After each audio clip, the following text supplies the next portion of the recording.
into 5 sub-themes. We have already circulated the details of the program. The inaugural address will be given by our chief guest, Professor S.P. Bansal sir, Vice Chancellor, Himachal Pradesh Technical University and President ITHC, and our distinguished guest, Honor Professor R.B. Singh sir, Secretary General, International Geographical Union, will join soon. In this 2 days webinar, eminent authorities from 12 countries will present their thematic research and deliberations. They are from USA, UK, Italy, Japan, Australia, Israel, Czech Republic, Korea, China, Vietnam, Iran, and India.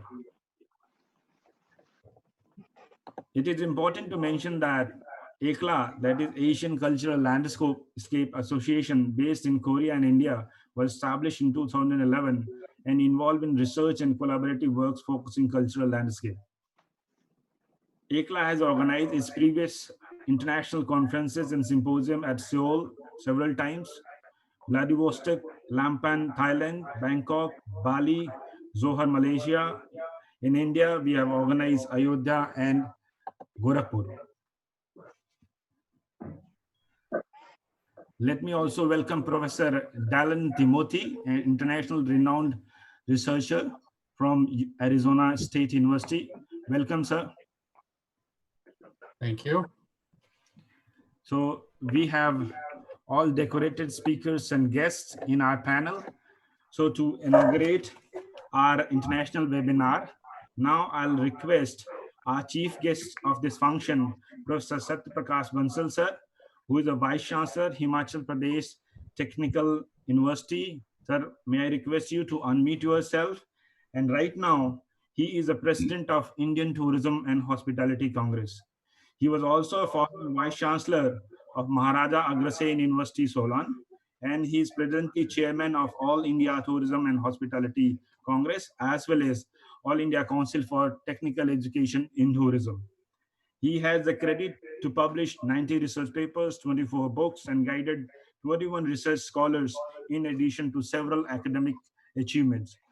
Now may I request Professor S.P. Bansal sir to kindly deliver inaugural address as a chief guest. Thank you. How much time I have? Sir, 10 to 15 minutes, sir. Okay, thank you. I feel honored to be here in this very important webinar jointly organized by HU, ACLA, ITHC, and ICOMOS jointly organizing this very important webinar on placemaking, cultural landscapes, and spiritual tourism.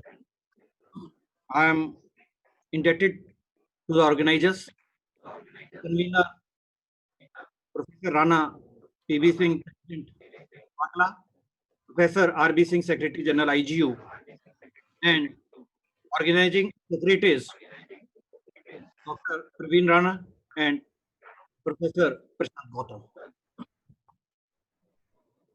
Ladies and gentlemen, various renowned speakers from all over the world. The topic is very important in the sense that the placemaking.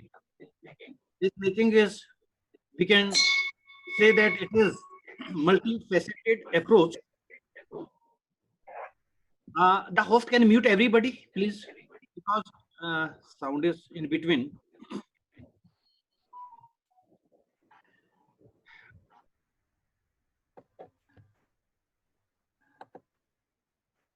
Sir, can you please unmute yourself again?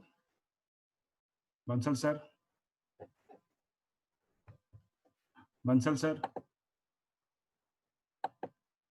Okay, Yeah. fine. When we talk about the thematic area of this webinar, placemaking, as all we know that the placemaking is a multifaceted approach to the planning, design, and management of public spaces. Rather, it capitalizes on a community's assets, inspiration, and potential with the intention of creating public spaces that maybe lead towards promoting the people's health, happiness, as well as well-being. Rather, placemaking inspires people to collectively reimagine and reinvent the public spaces as the heart of every community and strengthening the connection between people and the places they share. Placemaking refers to a collective process by which we can shape our public realm in order to maximize the shared values. I am very much hopeful that this webinar will address on the various research questions that how do peripheral areas engaged in planned tourism placemaking as a means of a holistically integrated and sustainable future development. Answer to this question will provide insights into the implications of change, trajectories on fundamental place identities, and in situ cultural ecosystem services.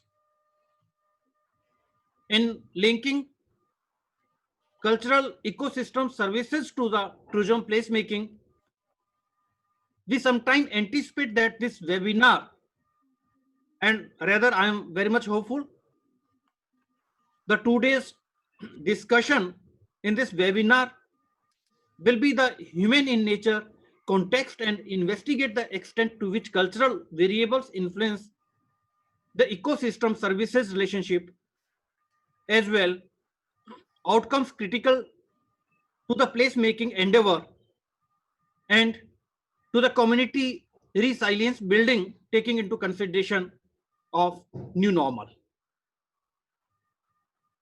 Dear friends, tourism destination, it require now in this crucial juncture replanning and remarketing, which really now fundamentally placemaking actions intended to reshape the image and imageability of a place. Placemaking is an innate human behavior ranging from the organic and as all we know that the COVID-19 is the biggest challenge of the day, that the global tourism sector all over, not only in one country, is facing very tough time. The United Nations World Tourism Organization estimated a reduction of 58% to 78% in the tourist traffic across the world. This means that international tourist arrivals could drop maybe by a billion and maybe much more. And typically the tourism sector is amongst the first to be affected and the last to recover during a health crisis. Therefore, when all we know that the post in COVID-19, the travel and tourism industry, like many others, will never be the same again. Therefore, for the tourism sector in India and the other parts of the world, it is no longer going to be business as usual, and we need to redefine, refocus, and rather change the game plan being forward. Dear friends, today world sees a major shift in habit today, and it has also giving us the opportunity to slow down, reassess the priorities, and reflect on how travel will change in the future and why it will still matter. For all of us, it is the real testing time that how we can change this opportunity to boon with positive attitude to find ourselves in a win-win situation in the time to come.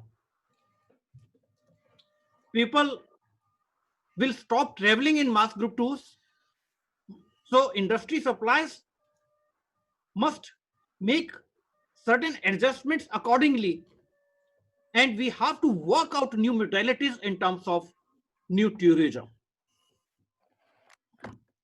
As an academician, we need to channel our energy towards the innovative ideas,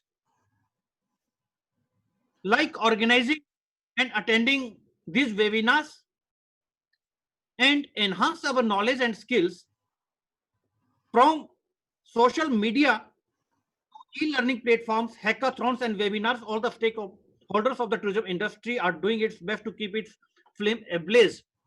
But as an academician, our challenge is much more. One challenge is that nowadays some companies are withdrawing job internship offers after being negatively impacted by COVID-19, and students are finding it harder to find their internship, especially the foreign research opportunities, which play a key role in interdisciplinary research and exposure to a global research facilities. That is the real first challenge for the students and for the future uh, professionals of this sector. And the second challenge is that it is normal for the faculty and students to undergo stress because of the uncertainty they are facing, and not being able to carry out with set routine will further add to their anxiety and affect their mental health. Change is the nature of life, but challenge is the aim of life. So always challenge the change, not change the challenge. Corona will definitely change the governing system of Indian tourism and state tourism as well, if we talk about the Indian tourism.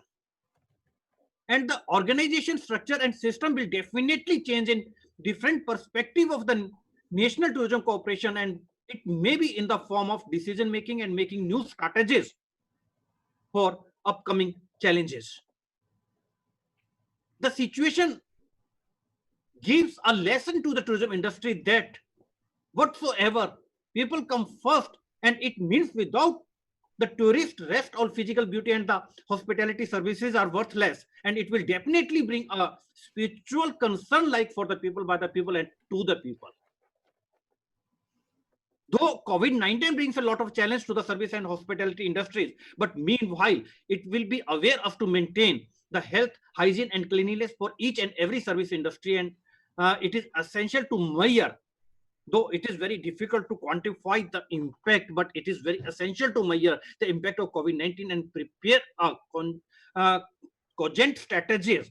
That kind of strategy which involve both the government and the industry stakeholders, which can be categorized into three phases. The first phase can be the survival, how we can go for survival of this industry, the short-term strategies which we require. Second, that how we can go for the revival of this sector, which is most affected, and that we can plan, we can go for the medium-term strategy, and how we can go for the third thrive, that the long-term strategy to revive this very important sector. I believe that problems such as the current situation are not the stop signs. Rather, they are the guidelines that will teach us, prepare us, and make us more stronger. It was in the early, it was the 70s, maybe 77 or 78, when I read the book Future Shock. Future Shock was written by the famed futurist Alvin Toffler, in which he defined the term future shock as a certain psychological state of individuals and the entire societies.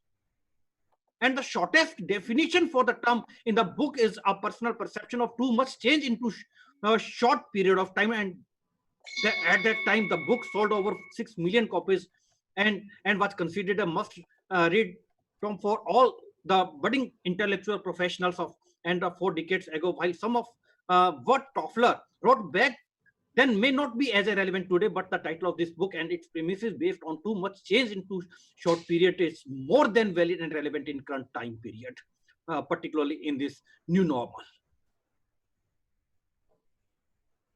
It needs to deliberate on the various issues that the business travel is going to be decrease significantly. MICE market will go into coma for a while, and most big global event, conferences, launches, festivals, seminars, symposiums, conventions started getting cancelled.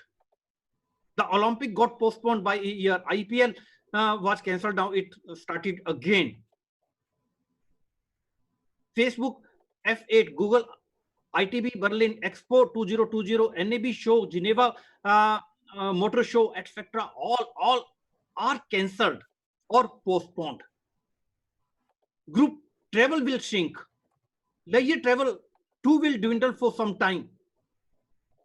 It means religious tourism will drop, and with administrative directions of mass gathering being issued across the country and across the states, with the detection of COVID-19 case in many religious places like Amritsar, even Banaras, Tirupati, Vaishno Devi, etc., and most of the religious destinations are sharply declining in numbers.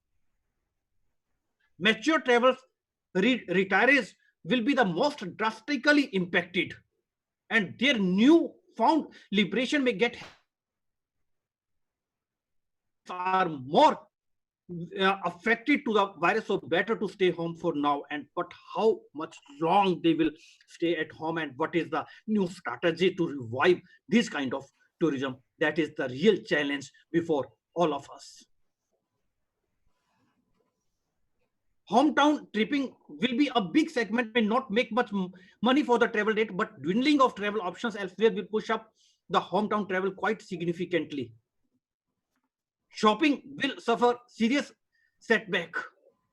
Therefore, it is required that the overall travel scenario that will drive all of our trends will require the safety, health, hygiene, brand, and value. Dear friends, in the end, I would like to say that back to future shock and too much change in too short a period of time. As the Toffler said back then 50 years ago, that the capability will be more important than the capability. In the COVID-19 pandemic too, it is the ability to cope with changes, cope with new normals that will separate the men from the boys. The business may take anything between 9 to 24 months to start climbing back to previous peak, though it is very uncertain. We don't know that how much time it will take to come out of this new normal and after COVID-19 normal, whether it will take 6 months, whether it will take 2 years. Till then, the headwinds will be strong and severe, and some will succeed, some will struggle, and some will perish. So I will conclude this address by saying this: the world is not full bed of roses. It is full of hardship and struggle. So post COVID-19 is a challenge to the whole world, but take it as a sustainable development of tourism. Thank you very much. Thank you so much, sir. Thank you for your valuable insight. And we all know that how tourism is connected with cultural landscape. And we'll look forward to collaborate with ACLA and Indian Tourism Hospitality Congress. So I again thank you so much for joining us and give your insight on the cultural landscape webinar. Thank you so much, sir. Thank you very much. Now I invite Professor Rana P.B. Singh, President ACLA, for follow-up proceedings, sir. Okay, good morning to everybody. Buongiorno, Ohio gozaimasu, salam, namaskar. So, okay, now we are going to start after this inaugural address, followed with the distinguished address. So welcome again. And in fact, for me, and just to inform you that this is just like a tribute to a great master who is now no more, with whom I have already worked for 12 years. Professor Sung-Kyun Kim, who was the founder and patron of ACLA, that was founded in 2011. Since then, we have already done our work together.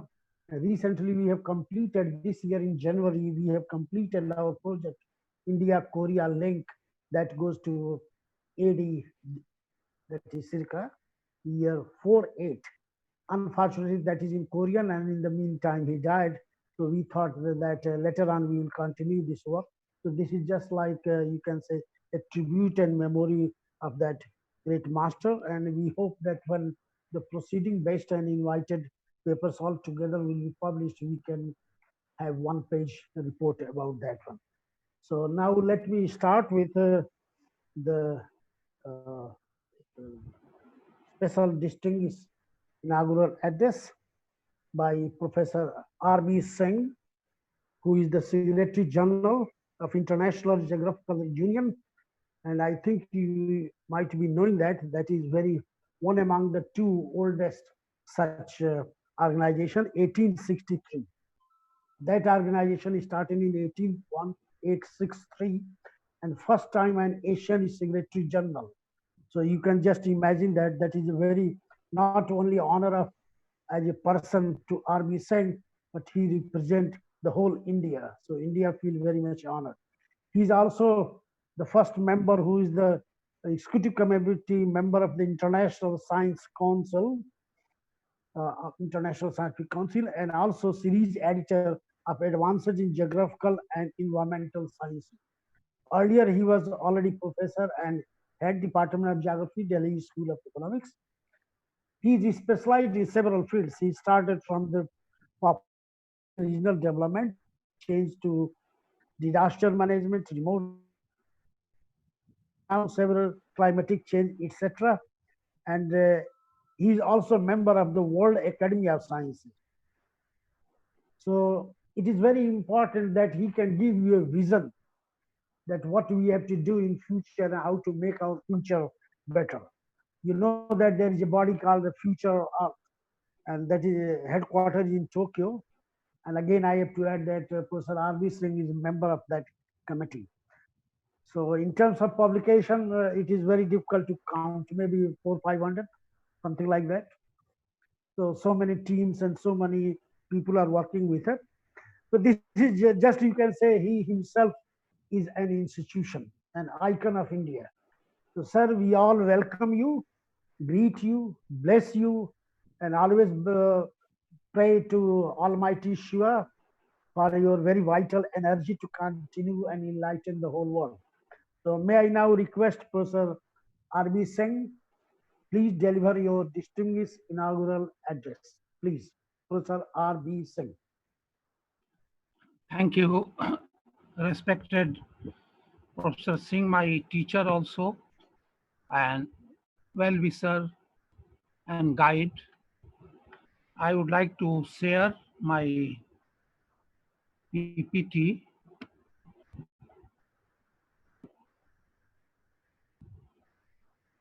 So, Professor Bansal Sahab, VC HPTU, Patricia M.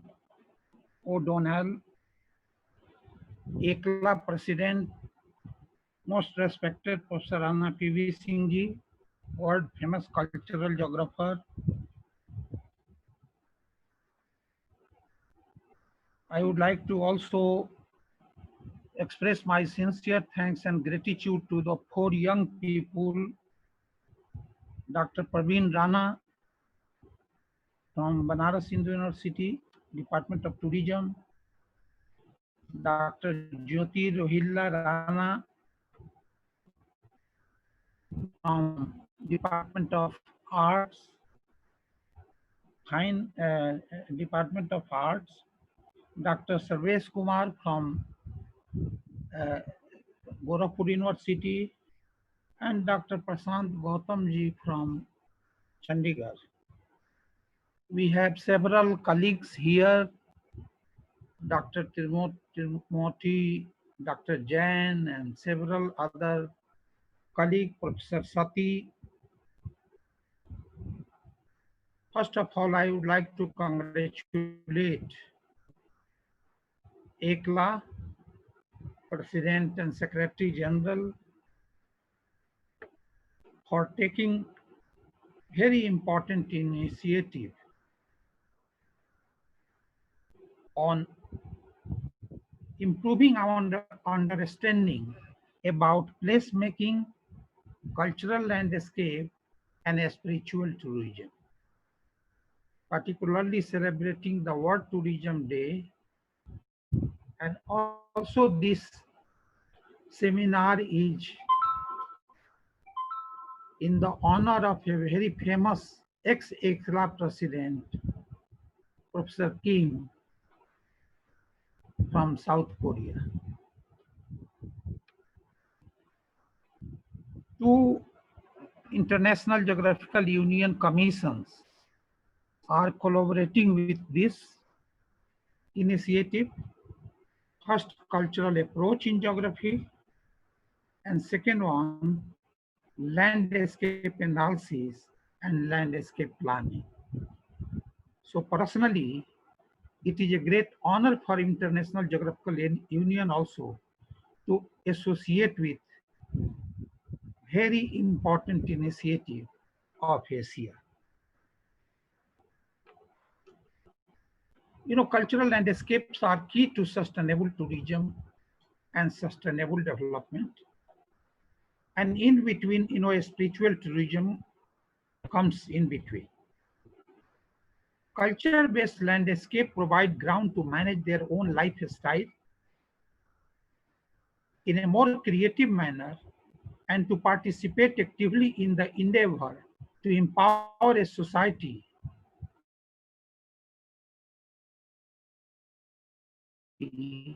are to be enjoyed by all social and cultural groups. Time has come to seek a unity and brotherhood among different society and culture. Cultural groups should rise above and beyond the limitation of geographical and cultural boundaries and contribute to the national and global development. I would like to put before you the Indian culture and ethics. India is a unique mosaic of cultures, people belonging to several faiths: Hinduism, Jainism, Buddhism, Islam, Sikhism, Christianity have coexisted for centuries in a shared space. Diversity in India is not merely confined to racial, religious, and linguistic distinction, but also permeates deep into patterns of living, lifestyle, land tenure system, occupational pursuits, inheritance, succession law, together with local practices, rites, and rituals related to social norms and values. And so that is why International Geographical Union used to explore these cultural landscape through two commissions. We have 43 commissions and 3 task forces. And International Geographical Union is diversifying their activity, and we are promoting that social science and geography education should become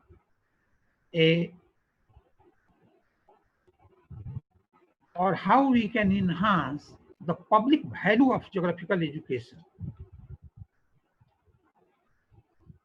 Now coming to, after background, I coming to the geographers, how we use the knowledge for integrating geographical diversity through concept of physical and cultural landscape.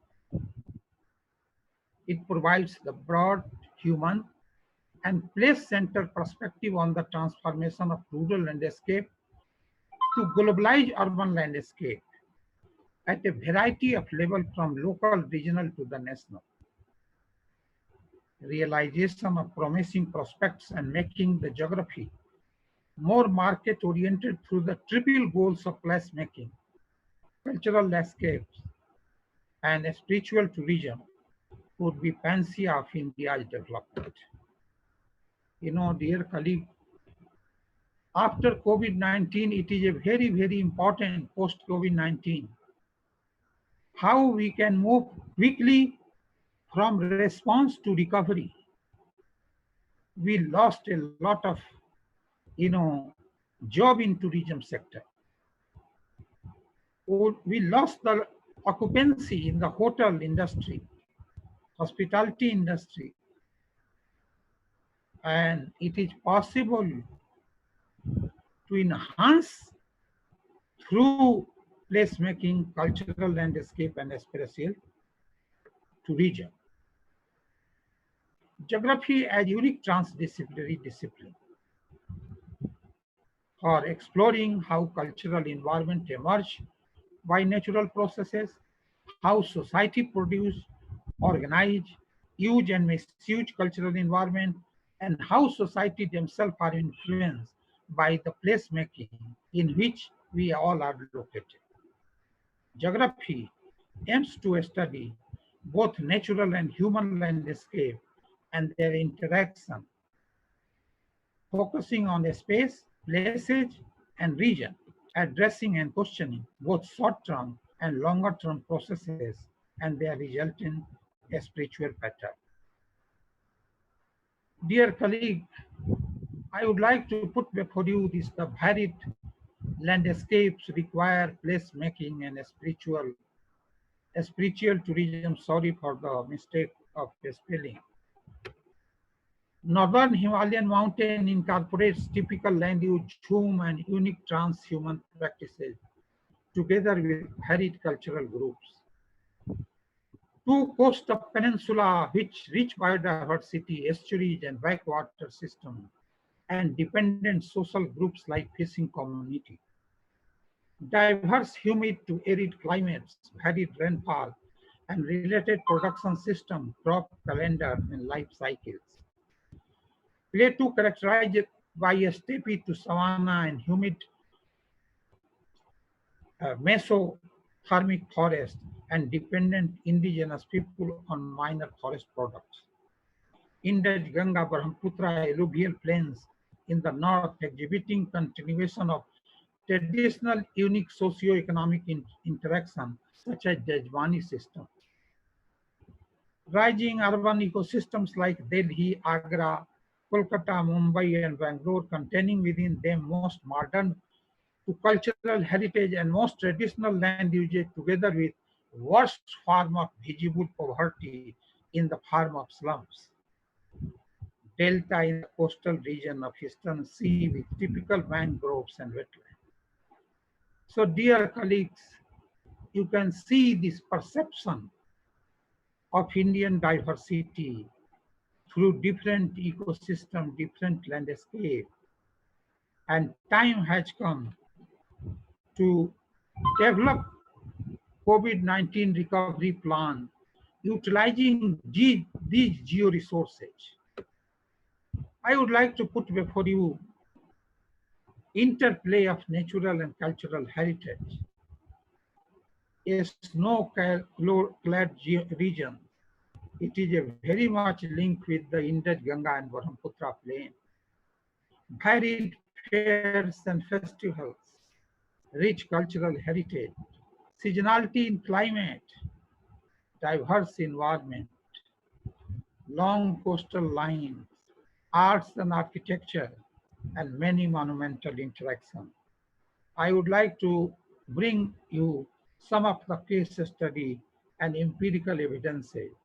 Like you can see Nanda Devi Biosphere Reserve, a very typical replica of, how landscape is changing through the climate change, global warming, and through snow melting, and how the biodiversity, the famous hot spot, is very severely affected by this process.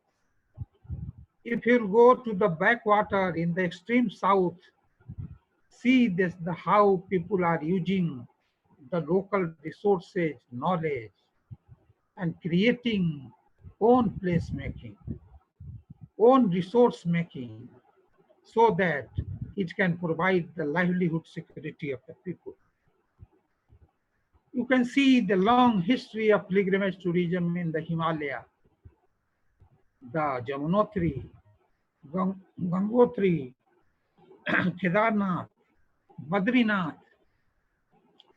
These are the four important sites with natural environment, mixed of cultural and physical landscapes.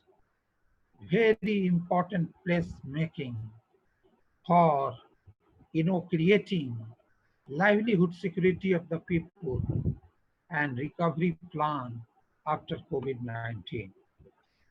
See this how local materials are being used by the people, socio-cultural groups like a fishing community. You know, during the season, you have to pay 10,000 rupees for staying in one room. They have a traditional welcome through drink of coconut drink. These all are the very important exercise of the perception of the local knowledge. See hut in the third deserts, how necessity and needs in the Arauli range, semi-arid region is being transformed by water harvesting ponds. And if you go to the northeastern region, how endemic nature one horn, rhino and elephant in the Kanji-Nagala National Park, all is becoming a very important part of tourism. And also the placemaking through the traditional, the tribal concept. See here the johars, a ponds, how people are deepening the ponds, creating the water potential, and they are harvesting the rainwater for flourishing their agricultural environment. So cultural landscapes are being transformed by several process of placemaking. You can see here. Geographers emerge as a cultural geoscientists through effective transdisciplinary collaboration. It explored the arena of human geosciences with the physical, natural, and social sciences, humanities, economics, psychology, and technological development potential to find suitable scientific solution to multifaceted problems.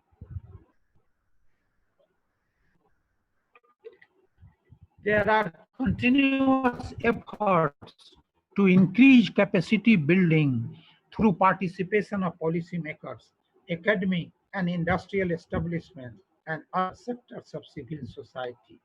This civil society can play, like ACLA can play a very important role for improving economy of India by promoting cultural tourism, spiritual tourism, preparing potential ground and providing input to the decision making, particularly Ministry of Tourism.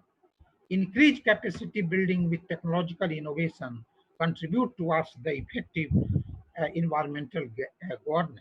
I think two departments of Banaras Hindu University, Department of Tourism, uh, and also the Department of Arts, I think, together with Department of Geography and History, they can promote cultural geography for promoting future Earth stewardship, where we can understand the dynamics of nature and evolution of civilization, promote cross-disciplinary cultural and regional debate, and research initiatives on contemporary issues like globalized cultural landscape. Use knowledge about environmental and demographic diversity to interpret socio-cultural, economic, environmental, institutional, and political issues at different spatial temporal scale. It can become the catalyst for transdisciplinary modes of investigation, frame in which highlight our role as a cultural geoscientist for understanding human wage of life and landscape. Dear colleague, here you can see evolving placemaking. How the East Japan tsunami affected area, one building in East, near the Sendai region, and how it can become the tourism site. Now they preserve, the famous Kobe earthquake you might remember. Now they have developed the museum, and 500,000 people daily visiting, and particularly the students and children, they are going and uh, uh, taking experiences. You know, here you can see this the famous Aso mountain in South Japan. Prospects of mineral near volcano, and it has become a tourist site, and also it is being transformed in the placemaking for economic landscape, from natural landscape to economic and cultural landscape. Economics of tourism sector, that is a very, very important, where role of ACLA can play a very important role for tourism sector, third largest foreign exchange earner and one of the most economically vital sectors in India. If you see these 2008 train, our total contribution was 250 billion US dollar, 9.2% of the country GDP, and we supported almost 8.1% of the total employment. So you can see the people look forward to travel to religious destination and strive for a rich experiences. That is a need of the hour. Tourism and development is linked. Current trend in India is inclined towards few aspects like trend of tourism flow, impact of tourism on environment or the sustainability of tourism, a specific purpose tourism like adventure, sports, health, nature tourism and a study of pilgrimage. Feasibility of development of new potential destination needs to be explored. Tourism should act as an impetus to diversification of tourism into less developed and inaccessible area. Here you can see in northeast, the Majuli Island. It is a very, very important, heritage site, UNESCO heritage site. How it is becoming transforming into the physical landscape to the cultural landscape, and it can provide a lot of foreign exchange, income, and lot of employment and income generating activity in this area. We have many attributes covering like a tourism attraction, heritage tourism, tourism perception, sustainable tourism, travel behavior, specific themes like sustainability, globalization. These are the important things a class should do. Volunteering, sustainable tourism, community planning, where tourist route and movement, new location and sense of places. Religious tourism, it is a very, very important. Wherever go in India, this is a, everywhere you can find what we need to promote this. Highlight a diversity of religion and religious practices that are geographically and culturally displayed. Manifestation of religious tourism and spiritually are deeply linked to the human quest since the ancient day that took the form of pilgrim tourism. Many form of belief system and spiritually travel based on traditional pilgrimage, sacred site management, beyond their traditional religious homeland and a spiritual tradition. See that Sangam, how three rivers are meeting, how attracting the this river landscape, not only here, if you go to northeast or in the Ganga or in the northern side or go in the southern side, you can find the several such type of the sites where we have fairs, festivals, and these are becoming a very, very important part of a spiritual tourism. Uh, you know, Banaras, it is no need to emphasize. Our all colleagues will emphasize, but the Ganga Talao pilgrimage program, you know, attracting the lot of collaboration with Japan, Mauritius, and several other countries. ACLA is also collaborating with this, and they are, organizing several type of a spiritual walk. Due to increasing pace of materialization, the spiritual environment of Ganga river from ghats are changing. And now the lot of central government has taken initiative for enhancing the image and practices more towards the also the recreational increases under the leadership of our Prime Minister. Case of Ayodhya is becoming also the very important cultural landscape and heritage, including the issue of inclusive city. Finally, emphasizing on religious landscape, faith escape, assessing the impact of pilgrimage tourism on sacred escapes, heritage escapes, and ritual escapes, and their implication in the sustainable planning. Dear colleague, I would like to conclude very quickly, and you can find this the how tourism can bring the peace. Through the implementing the spiritual tourism, we can bring the peace. Significance of tourism development for economic, environment, and social well-being can be developed in many parts of India. Geographers too will active part in policy making in development of sustainable paths of tourism.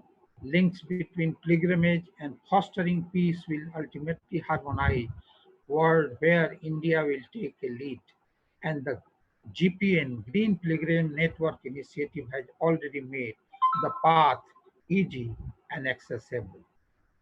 Here you can see, go to the Ladakh in the Sumori Lake, how, these lakes are becoming a very important whenever the people are tired with whole year, they go and 1 week they spend in the such area for having the mental peace and spiritual peace. See here the typical culture with significant natural landscapes in the Ladakh area. You can understand from your own perception how the different type of these species are coexisting with the natural environment, and where people are utilizing, making, place making, and a spiritual, performing the spiritual tourism.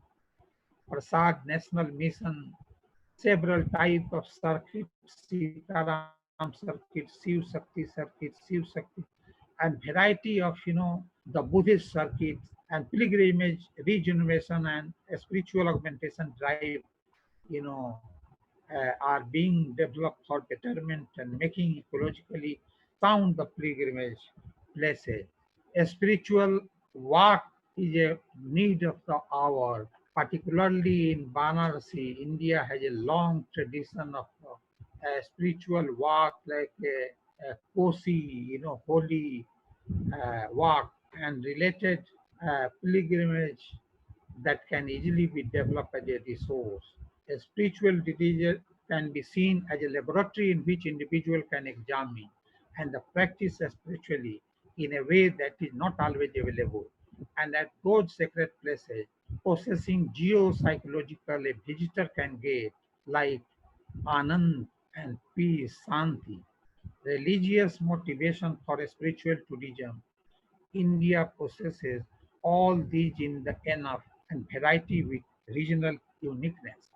And on that basis, we can develop sustainable development, particularly the UN SDG 12 that also refer to research both inside and outside of tourism to provide the context. Ecotourism is also a very important concept emerging in this, particularly in case of Himalaya, Ladakh, front. Here you can see in Himachal Pradesh how livelihood is becoming very important and foreigners are enjoying the local food, Indian cooking classes, Ayurveda houses are becoming. If you go to the Dharamsala area, you can find people are earning lot of income and employment getting from such type of tourism. Here you can see traditional medicines, that is a very important medicinal plants the local special wooden fruit, the hill region with medicinal vegetables, and also the local person clearing ears of foreigners. How this type of the local, a small thing, but becoming very, very important means for tourism. You can see livelihood from the temple tourism, pilgrimage from Punjab, religious idol for sale at Kangra Bageshwari temple. So tourism can develop a knowledge-based society. I think this should be our post-COVID-19 situation. I request government of India to take a priority decision to focus on cultural landscape of India and spiritual tourism. You know, I would like to also the two more suggestions for ACLA.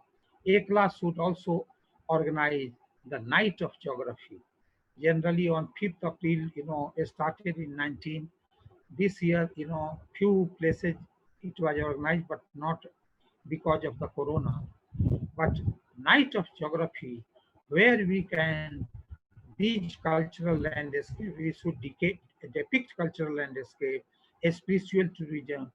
We can organize different type of the map context, which related to the maps, cultural mapping, so we can promote. Then I would like to, on the pattern of France, Festival of Geography should be also for depicting physical and cultural heritage, where we can depict food, habitat, biodiversity, agriculture, houses, music, and cultural pattern.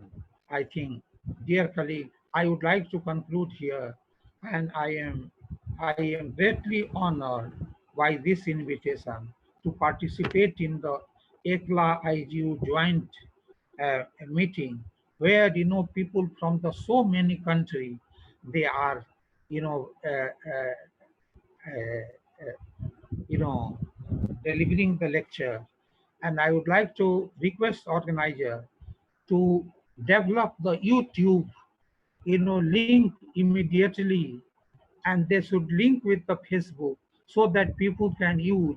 Because last night when I put up on the Facebook, many people ask for the link. Probably they do not know the link. Otherwise, they should have joined. Many people might have more joined. It is very important that more and more people participate in coming 2 days, so that we can depict a good image of a spiritual tourism and the cultural landscape of India. Thank you, Professor Singh and Dr. Parveen, Dr. Jyoti, Dr. Sarvesh, Dr. Prasant for taking a very important initiative. I think all people will be all senior people will have a very sound sleep today, looking your initiative for the cultural heritage of India. Thank you very much. Thank you very much, Professor Singh. So we have started from Professor Bansal, citing Toffler's famous book, Future Shock, and we have reached to the future of sustainability. So this way, Professor R.B. Singh has tried to make a bridge, and very good bridge, that destination is peace, love, affection, and human service. So that was the great message. And I hope that his report will be the first basic paper for the volume we are thinking in. Thank you very much, Professor R.B. Singh, for being so kind enough. And the greatest honor I received, that a student can cite teacher's name at international forum. Thank you very much, and big salute to you. Okay, now let me start with, we are going to drop Patricia's address, that will be video, that will be adjusted later on, and we can follow on the rest of the schedule. So now let me start with Olimpia. I think Professor Olimpia Niglio already here, and she will be going to present paper now.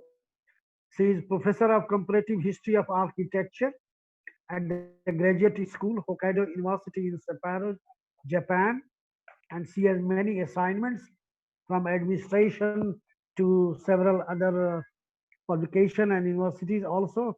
She's in two capacities here.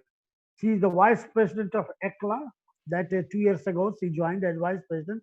And now she is also vice president of ICOMOS International Committee for the places of religion and ritual.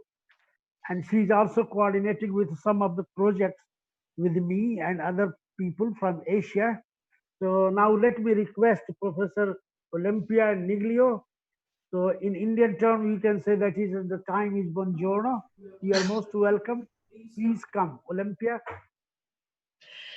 Thank you very much, Professor Rana. Good morning, everyone. This is a very important opportunity for me to share this presentation today in ICLA International Seminar. Thank you very much. Now I share my presentation.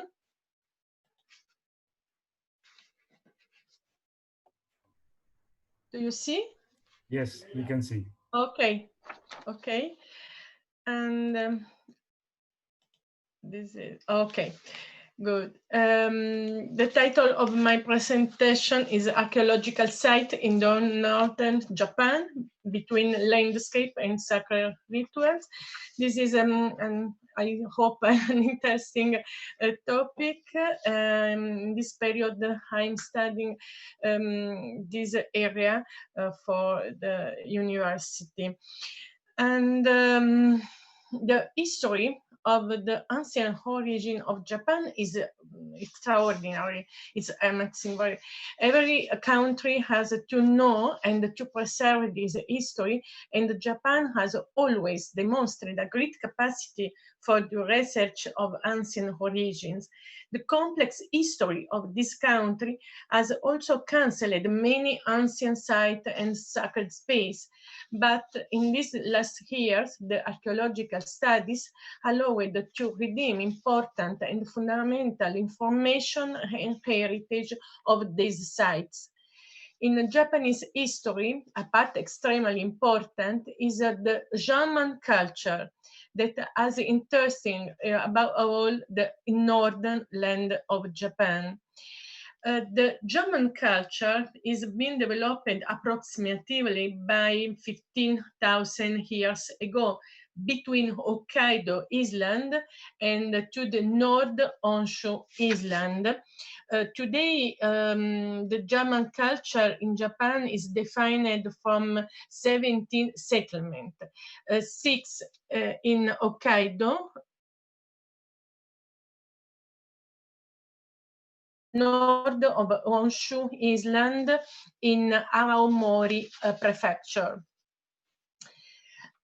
These 17 archaeological sites were residential settlement, ritual places, cemetery, spanning a total period of over 10,000 years. Their location varied from seacoast on island, bay, river, lake, and mountain, against the backdrop of abandoned forest resource of the boreal beech forest zone. Every village was realized near important natural resources, for example, near the river, of the lake, also in the mountain to preserve the community to invasion from the sea.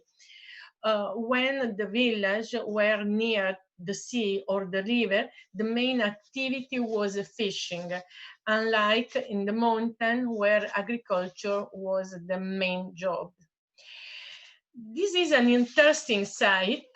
Here we are in Marayuma site in Aomori Prefecture. We can see a typical settlement with the traditional house on the pillars of wood and the German watchtower, important for the defense of the area. The tower were realized above all in the settlement near of the sea, to the control of the invasion. This is very important, and this is the main settlement about the German culture. In this settlement, the community had organized the daily life, home care, education of the children, the job in agriculture and fishing. Every village was realized with the natural resource, above all with wood and earth, roof with the natural fibers, and after we see many examples about it, interior space with the flowers in the earth, stone or natural fibers. However, rituals and ceremony define the principal space of the meditation of this village. This is an interesting image about the interior of the big house.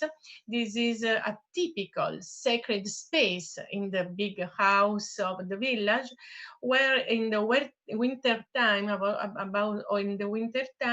the people met to talk or share new opportunity, new project for the future. This is a typical house with a structure in wood, walls in earth and natural fibers, with a big roof, also in natural fiber.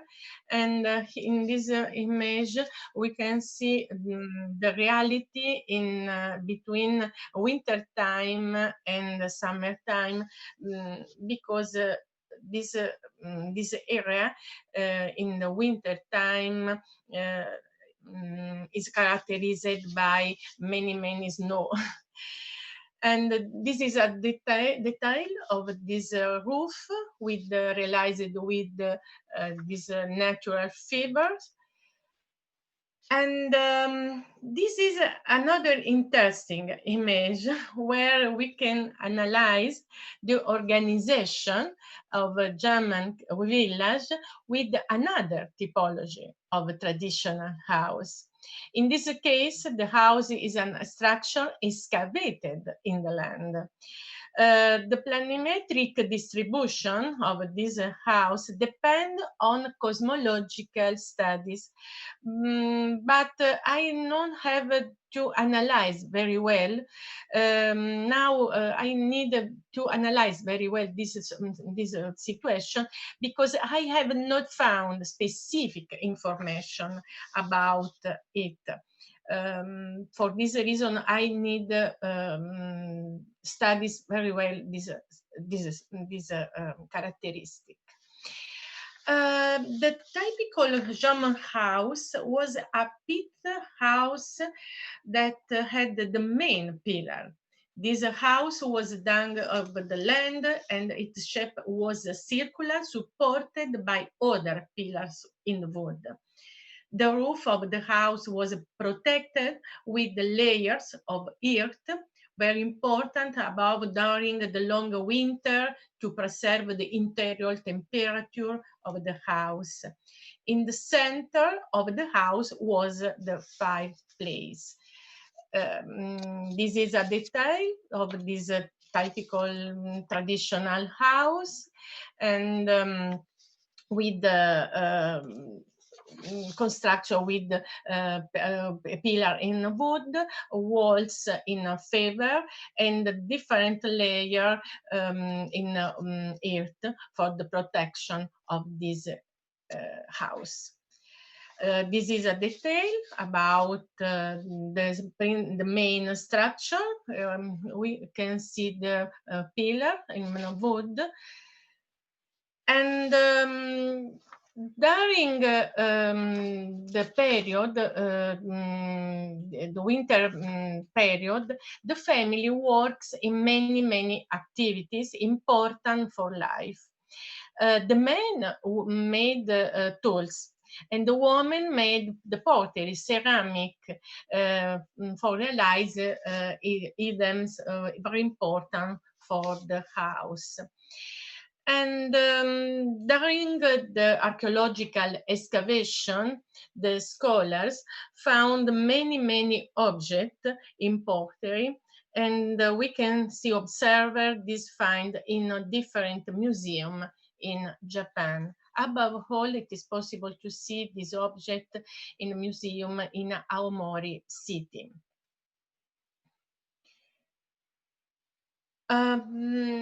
At the ancient settlement, the issue more important of the German culture is the organization of the sacred places for ritual and meditation. Every village had a stone circle for magic ritual, a very mysterious form because the scholars did not find the origin of this form, but all agree that in this area the people realize ritual for praying the god kami in a Japanese language, or for celebrating good eating or fishing. Every remaining magical ritual or ceremony which were preceded over by an important member of the site. This is a very, very interesting view about the sacred space in Komakino site. Komakino site is located very near Amaori city in the north in Japan. The stone circles are extremely advanced and high quality relics of the civil engineering technology of German culture. These relics suggest that the same culture was located also in another site on a Japanese archipelago, and the present outstanding materials evidence of the religious rituals. We can see many sites with this characteristic in the north in Japan. The use of the stone is very, very important to realize this circular area, this sacred area. The German world was on where many ceremonies and rituals took place. We can only guess the ceremony that took place thousands of years ago.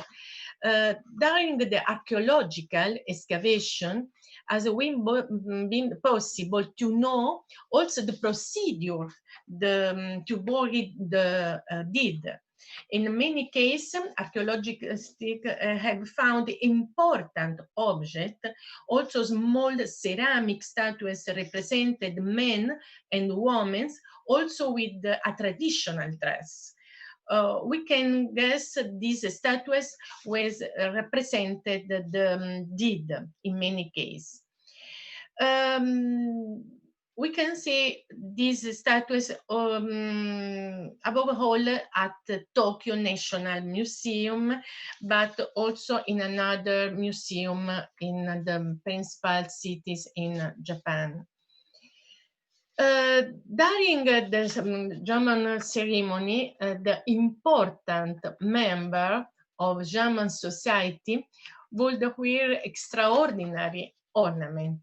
The women wore earring or sharp bracelet made of jade, called in Japanese language magatama, or while the male wore mask realized made in wood. And also this typical mask we can see in different museums, but above all in the Tokyo National Museum. Today, the rituals continue. This is very, very interesting because continuing these rituals, but the circle area is not realized with the stones, but with the peoples. It is interesting to analyze this ancient tradition, and now I continue to study this ancient culture, because this heritage, this ancient heritage, is very, very important to know and to deepen the development of this Japanese culture today. I hope very interesting also for you this experience, these first studies, this first information. And now in the next months, I continue my investigation about this topic, and I hope to share more information in the next months, in the next seminars. Thank you very much for your attention.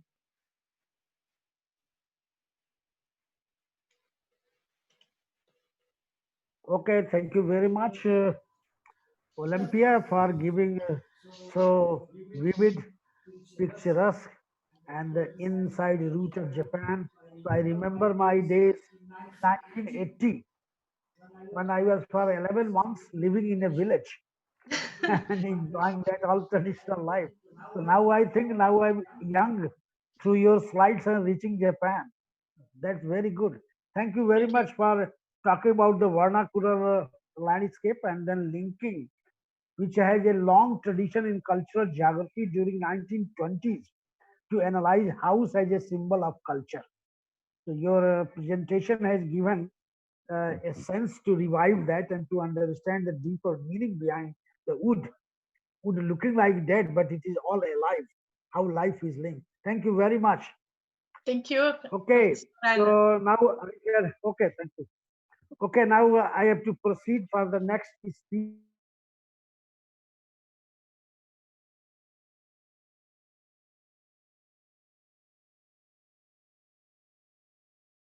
His research interest involves about the spiritual and religious and heritage tourism, and with secondary research interest in tourism in peripheral areas and tourism and disabilities. He has been co-editor of several volumes, including 2 volumes where I also contributed. So I feel honored to have Daniel here with us. And his next volume is also coming, in which I have contributed together with Daniel. He was so kind enough. So he's a real practitioner of spiritual tourism. Of course, he generally talks about religious tourism, but in his heart there is a spiritual tourism. That's how we Indians are also linked to Daniel. Okay, so may I now request Daniel Olsen, please present your paper. Thank you very much, Dr. Singh. Daniel? Can you hear me okay? Yeah. Yes. Excellent. Very You good. can see my screen. Fantastic. Dr. Singh, Yeah, it's Janet is also here. So that's good. She's also welcome. Yes, thank you very much. Dr. Singh, it truly is an honor. I appreciate the invitation to speak here at this international webinar. I want to speak today on the topic of pandemics, their relationships to tourism, and also the search for sustainability post-COVID-19. Our first 2 speakers, Dr. Bansal and Dr. Singh, spoke about sustainability in the context of a new normal. And what I want to do today is problematize this idea of sustainability in the context of tourism.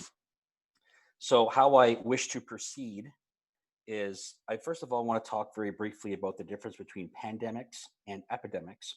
I then want to talk about the relationship between pandemics and tourism, in particular the role of tourism and how it spreads pandemics, but also the impact specifically of the COVID-19 pandemic on modern tourism today.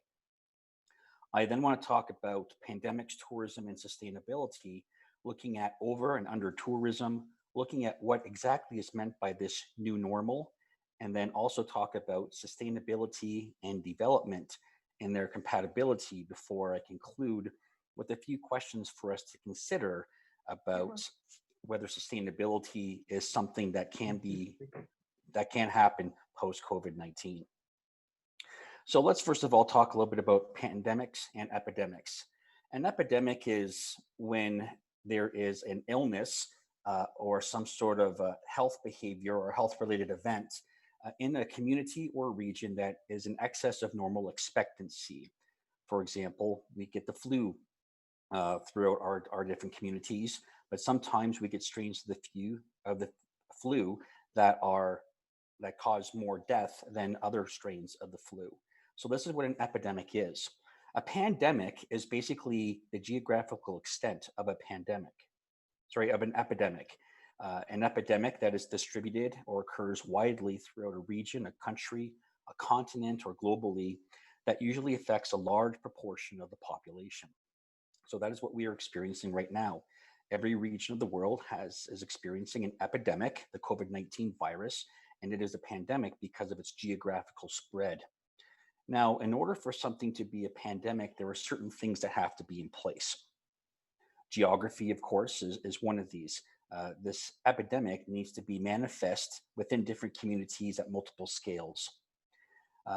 Usually, especially in modern times, we should be able to trace the origin of the virus or the epidemic so we know where it came from, and then in the future, hopefully we can stop it from occurring again. Many people get infected by these epidemics. There are very few people within the population that have immunity to these viruses. Usually the virus is new, or it's a very potent variant of a virus that we already know much about. These viruses are infectious, but they are also contagious. So for example, if I get food poisoning, this is a virus that is infectious to me, but I can't pass on that particular virus to someone else by shaking their hand. So not only is this virus to be infectious, but it has to be contagious through contact, whether it's through sneezing or touching somebody or touching a surface. And finally, there need to be high fatality rates as well. And I think we all understand this idea because of what's happening with the COVID-19 pandemic right now. Of course, this is not the first pandemic to hit the world. We have a number of pandemics that have throughout the history of humankind.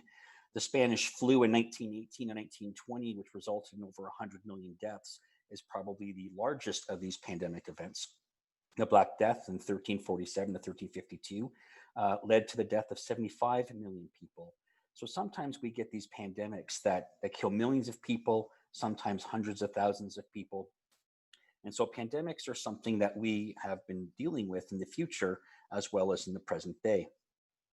In a book chapter that I have written that's coming out later this month, I discuss some of the history of pandemics and tourism. Definitely in the modern day era, we have a lot more mobility than in the past. And so tourism is a spreader of infectious diseases. We have a number of travel medicine journals specifically that focus on tourism and its role in the spread of infectious diseases, such as Travel Medicine and the Journal of Travel Medicine as well. And for those of us that are geographers, we understand this concept pretty clear. The idea of how disease is diffused or spread across the surface of the earth. So in this hypothetical situation, we have a network of cities and towns and villages that are separated from each other. Contagious diffusion is when the point of contact, the person that has the virus comes into contact with the person beside them. That person contracts the virus, and then everyone that they meet contracts the virus as well. The bottom two, though, here are the ones that really are of interest to us. Hierarchical diffusion is when someone starts here I hope you can see my cursor here, at this point, and they travel a long distance to another point, and from there, they cause this infection rate to increase. So what really happens in reality is with tourism, this is the long-term hierarchical diffusion that is taking place, and this is leading to the rapid spread of epidemics to different places on the Earth's surface.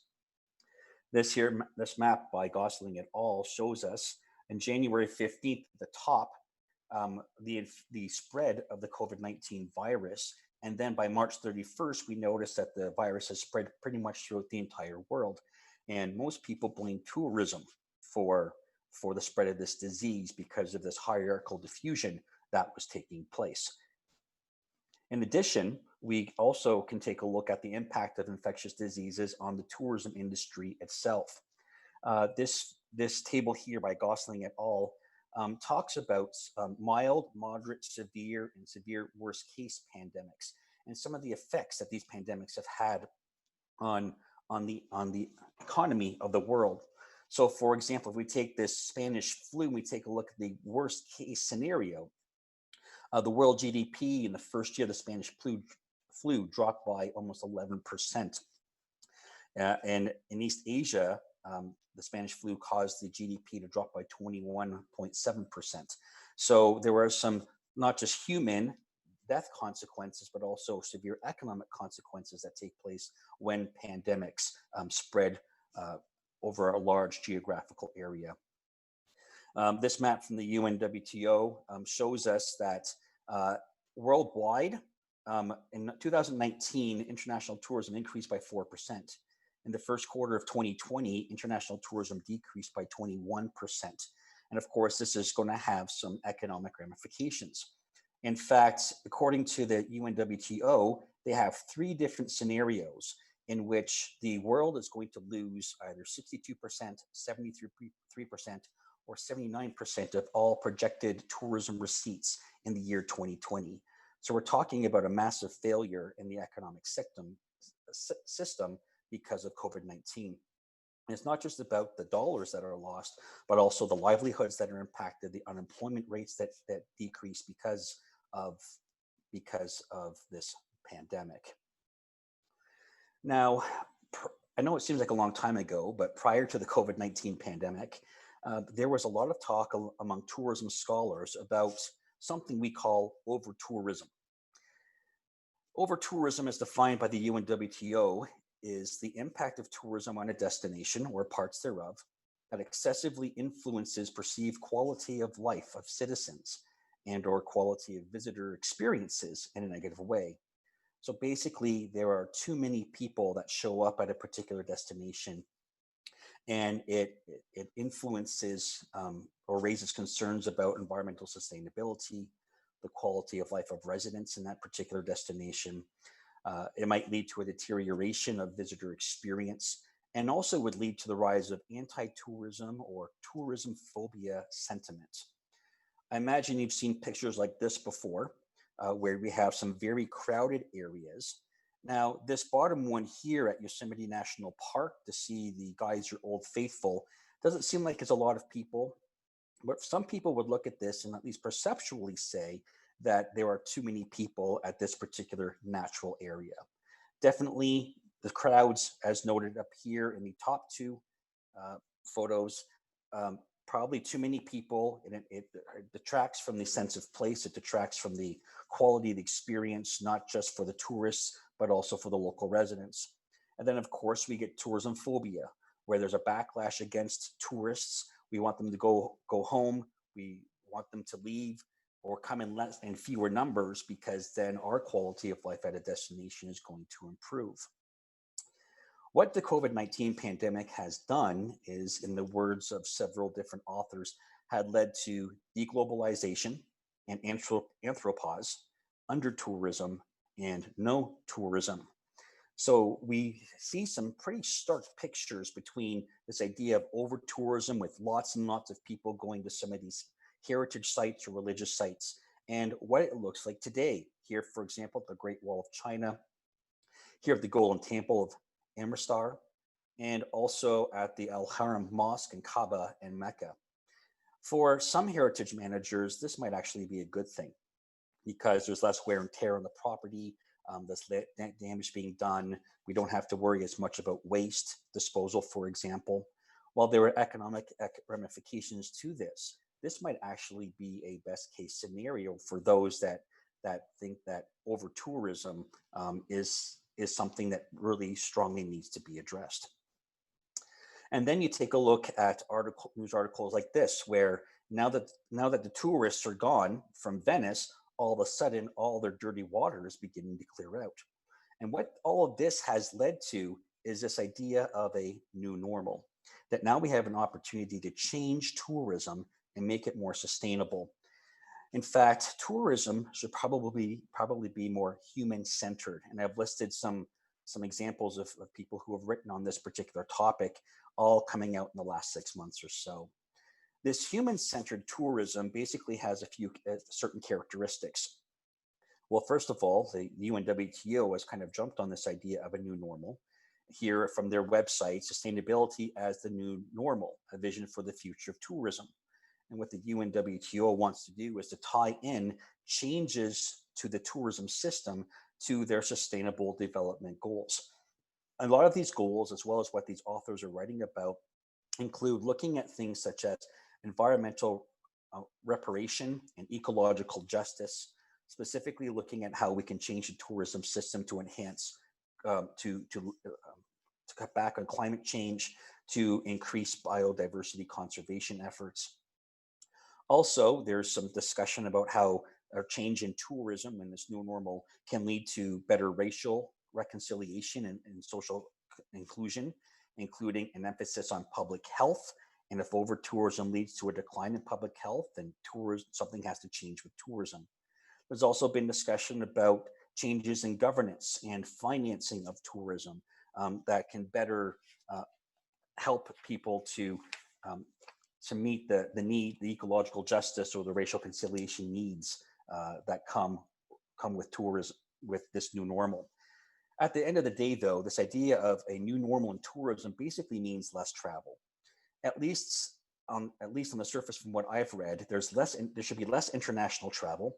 There should be more local and regional travel instead. What happens, however, is that the wealthy are the ones who are going to get access to international travel, and those that are lower on the socioeconomic scale are the ones that are going to be limited in their mobility. They're going to be limited to the local and regional travel scale. In addition, when we talk about this idea of a new normal, we don't really consider that there are different types of under-tourism. And Dr. Timothy and I have been working on a paper dealing with this. For example, prior to the COVID-19 pandemic, there was talk about purposeful under-tourism or degrowth.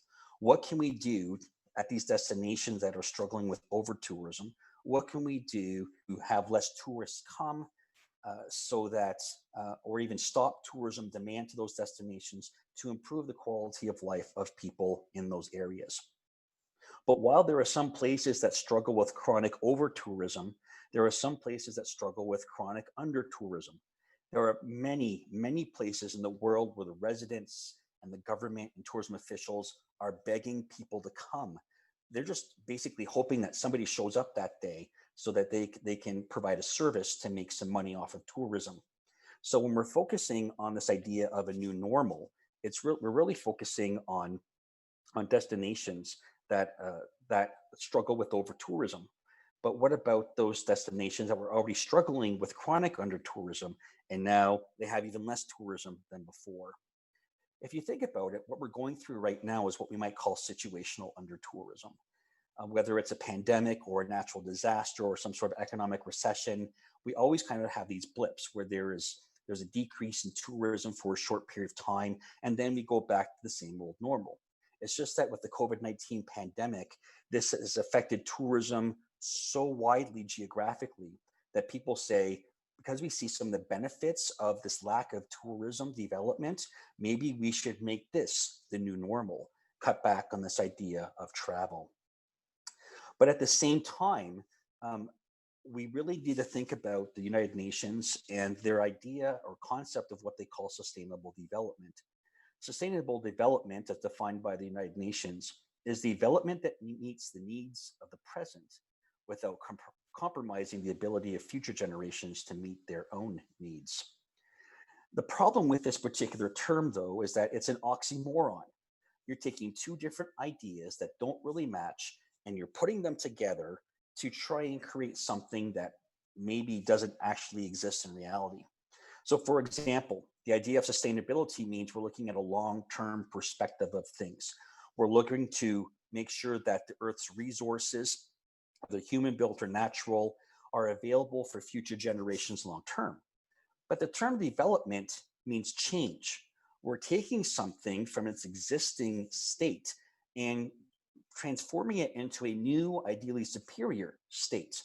So how can something be long-term when it's being changed and manipulated for short-term gain? So therefore, at least in my belief and others, sustainable development really is an oxymoron. They don't fit. In fact, which word do you emphasize? Do you emphasize this idea of sustainability, that tourism should meet the long-term needs of people? Or do we focus on this idea of development, where we use these resources for the present day while trying our best to make these resources available for future generations? Plus, we see other articles that have come out saying that even when there was a lack of tourists, we still have a lot of problems that exist. Maybe it's not just tourism that is the root of all of these problems. For example, in this particular case, here we are in Indonesia. The tourists are gone, but now poachers have come in where the tourists were and are now going after the animals in this particular area.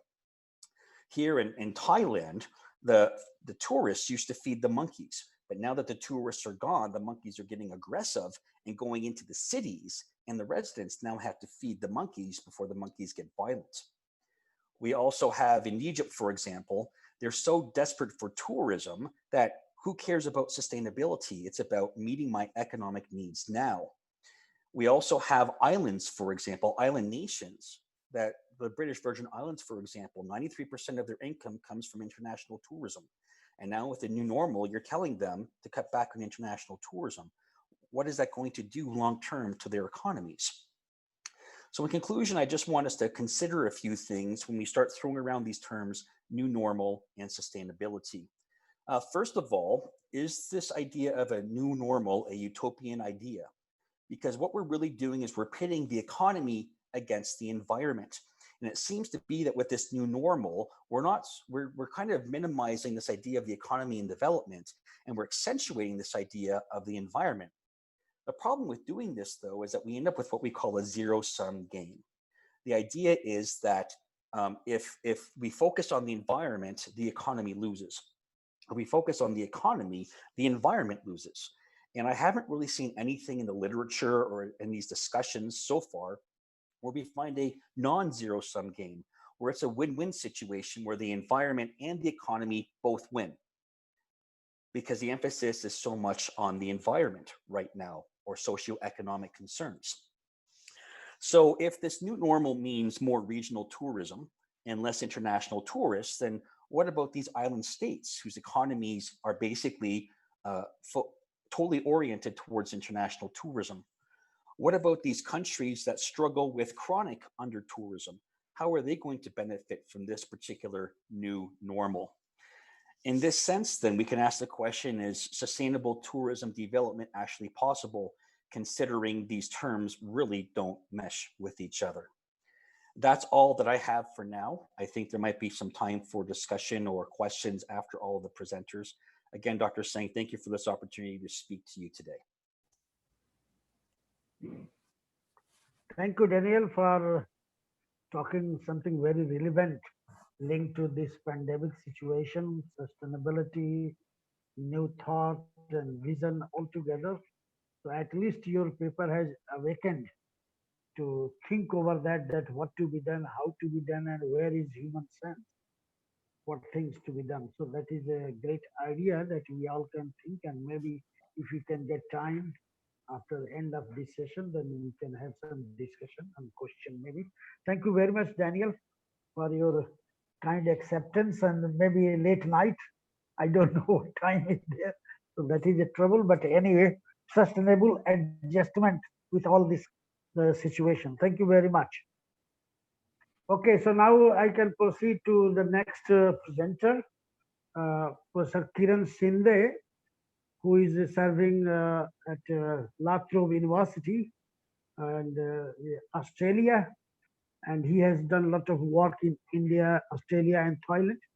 He combines research training of an academic and professional practice of a planner with experience in different countries. So, and he has an interest in the two broad areas: planning for multicultural regional perspective of Australia and also overall tourism development. Now he has recently completed and edited a book based on the sponsorship of a World Tourism Organization, taking into account the Buddhist sites and Buddhist tourism. So, okay, Kiran Shinde ji is most welcome. Namaskar, and I hope that time is good. Okay, Kiran ji, please go ahead. Thank you so much, Ranaji. It's always a pleasure talking to someone like Ranaji. It's wealth of knowledge, wealth of inspiration, and also good to see some of the old friends. Thank you, Ranaji, for pulling this together and inviting me to share some of my thoughts. Okay. Can I confirm that you're able to see the screen? It's coming. Can, It's on the way. can someone confirm if you can see the screen? No, no. Just wait, Dr. Shinde. Yeah, now it is available. Now, yes. Now, Thanks. Okay. now it's Yeah. okay. All right. Thank you very much once again. Now I want to kind of move away from COVID for a little while, because as Daniel kind of pointed out, it is a situation that we are in. And given that I come from the land of transcendence and immanence of sacred places, I think this is only a disruption in a long history of evolution and development and sustenance of cultural landscapes. Sorry, I can see some chat in here. Okay. Yeah. I also want to bring focus back on landscape as a way of understanding and understanding of our sustainability in the context of sacred sites and religious tourism. Okay. And I think it's also important to talk about sustainability of religious sites and particularly sacred landscapes, because increasingly it's dawning on to us that local and regional travel is going to bounce back. It is going to be the mainstay for recovery of tourism industry. And as we know, in most developing countries, it's essentially the religious tourism that provides the bulk of domestic tourism.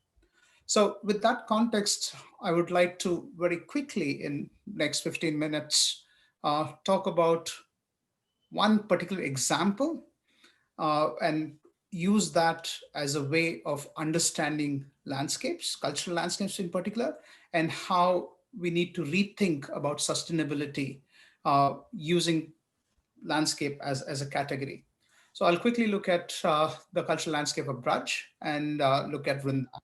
This is where I have spent a lot of time and been working in this area.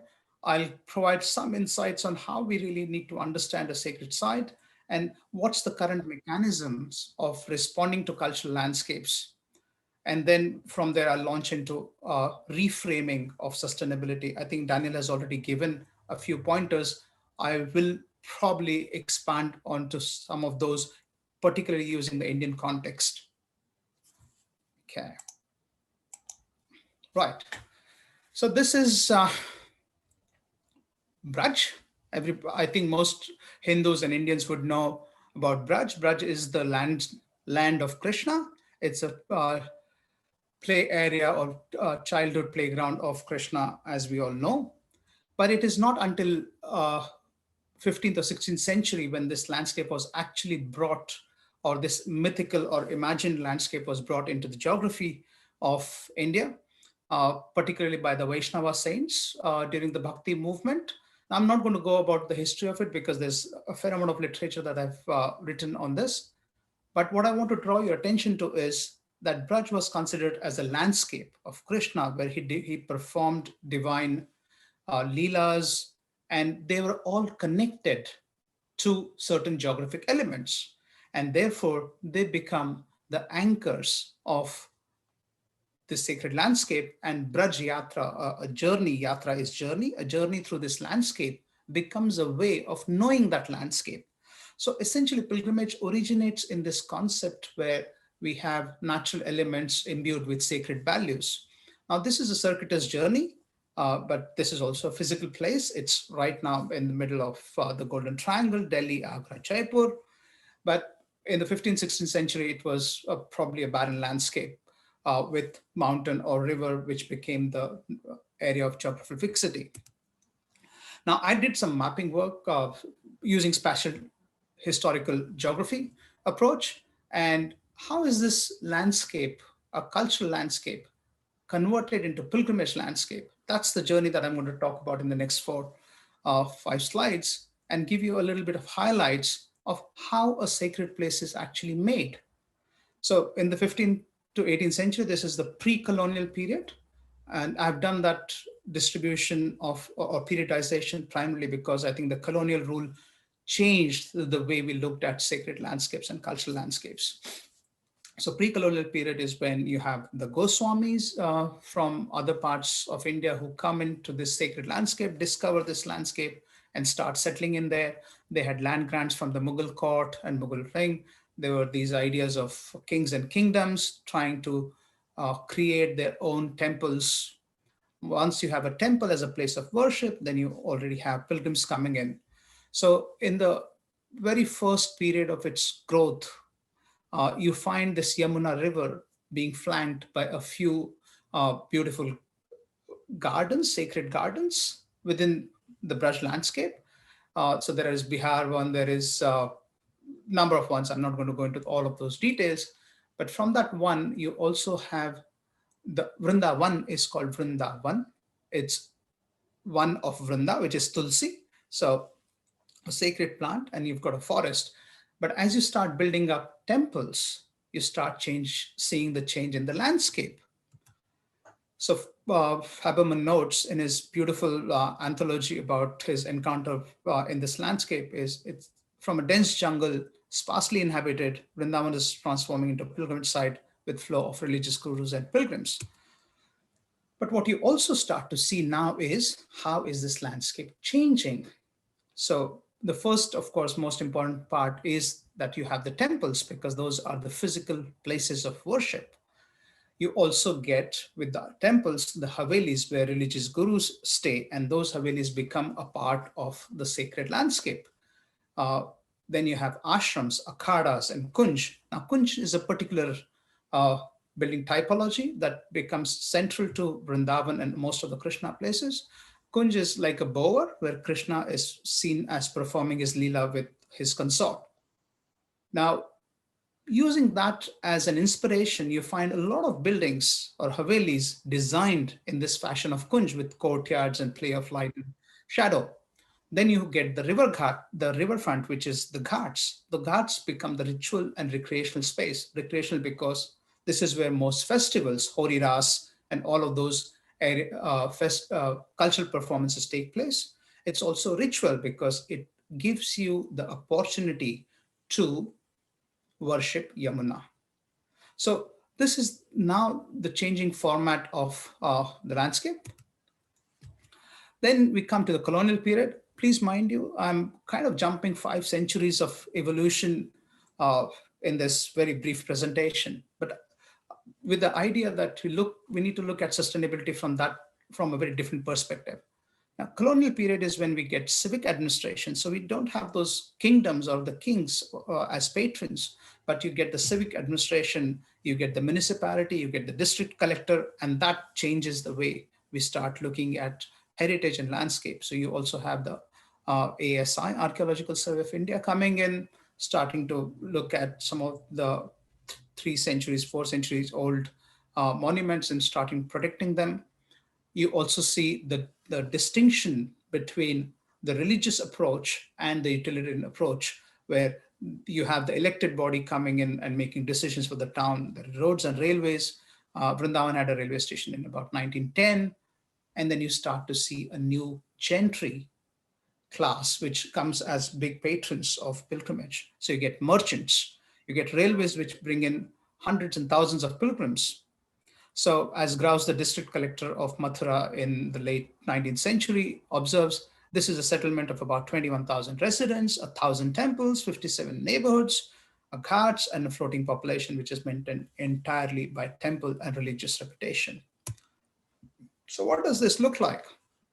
Interestingly, now when you go to the second phase, you've got newer patrons. So the new, just one example on the right-hand side is a temple which was built by a merchant. And these are marble pillars that were imported from Italy at that point of time, we're talking early 20th century, you also see a very different style of construction coming in.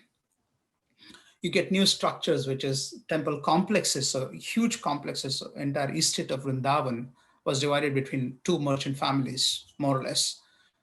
You also have the new Societies Registration Act and charitable institutions. So you get these things like Bidla Mandir or lots of charitable organizations bringing in people. So what we are seeing is a constant development that's happening. I mean, this is something that Daniel mentioned in his talk. You know, what's development? It's a constant pace of change.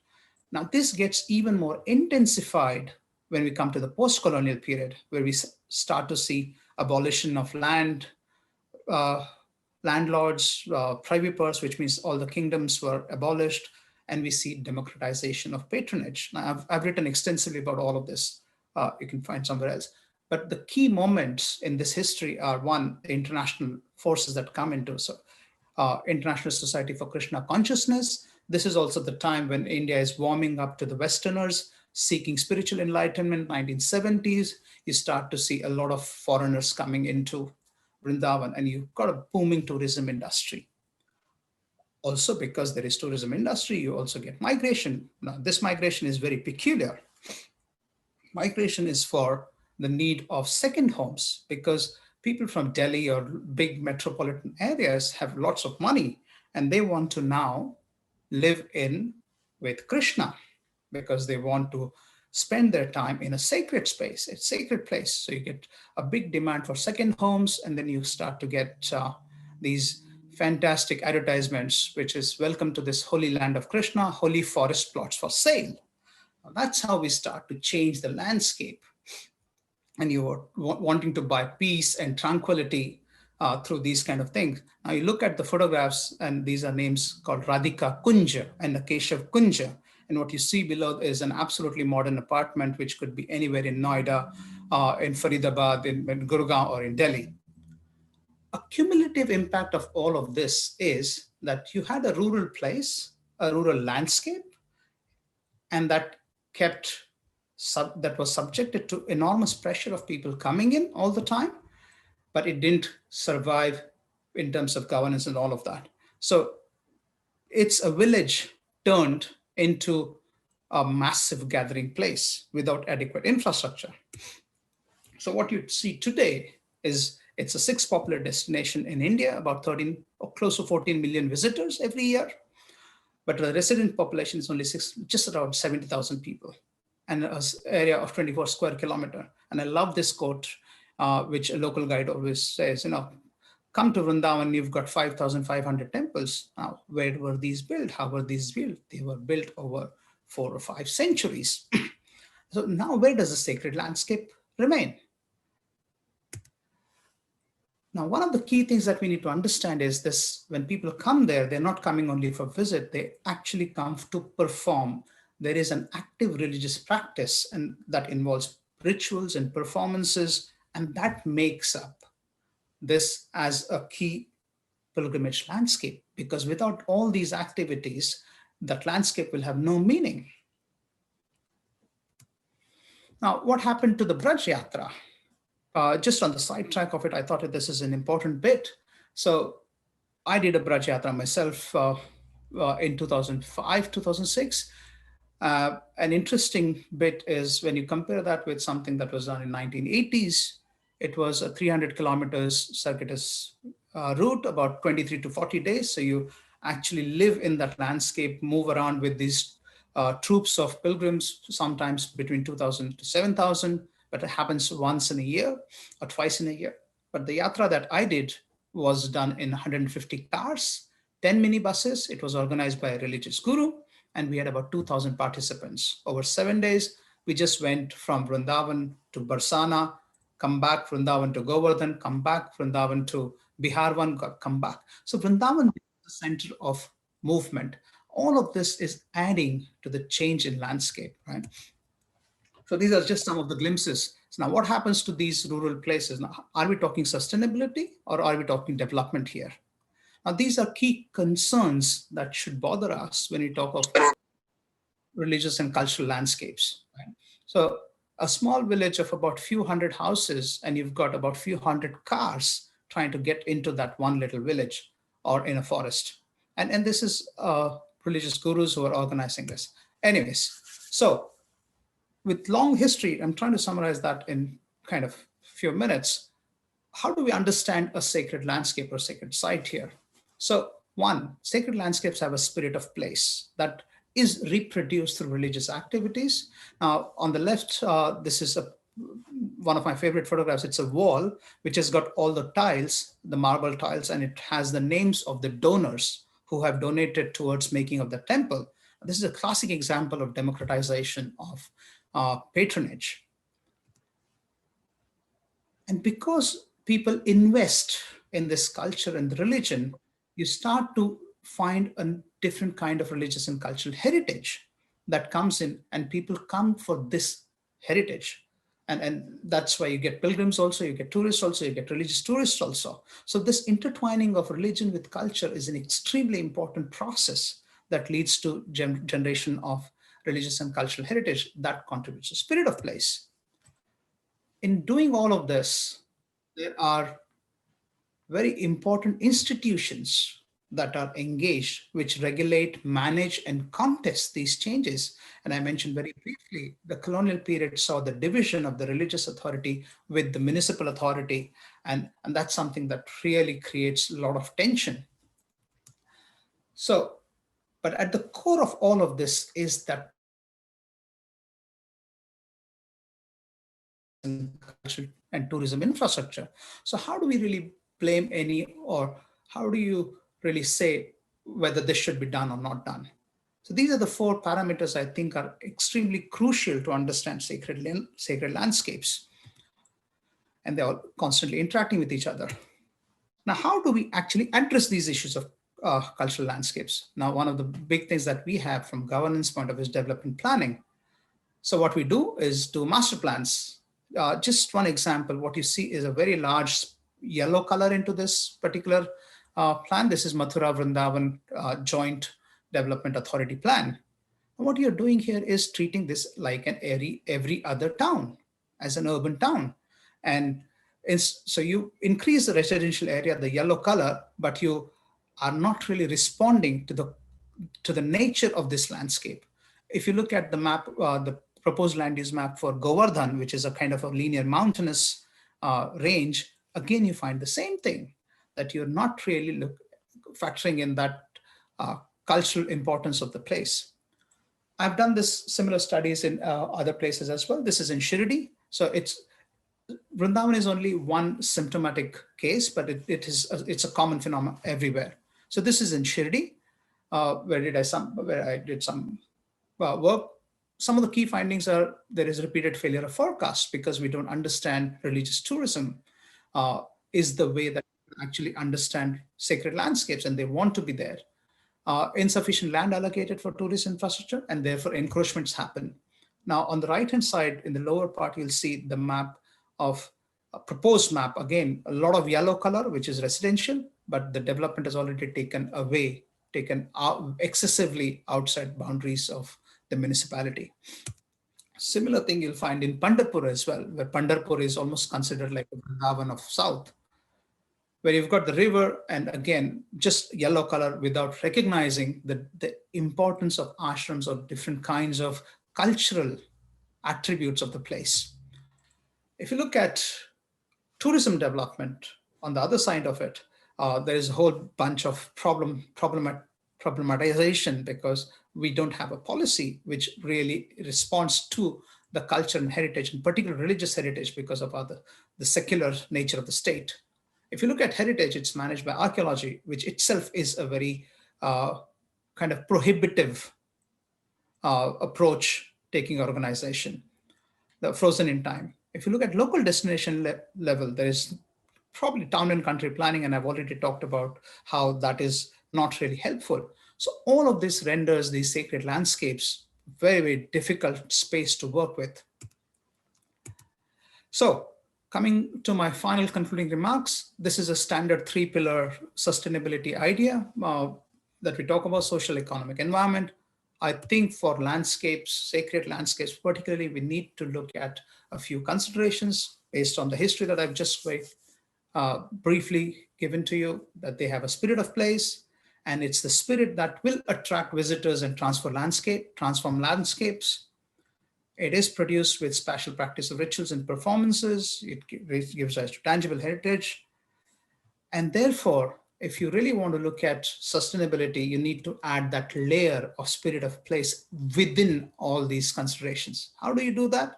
You actually start bringing in these ideas about religious belief and values in the landscape, how rituals are performed, how institutions navigate through all of that, how they mediate decision-making.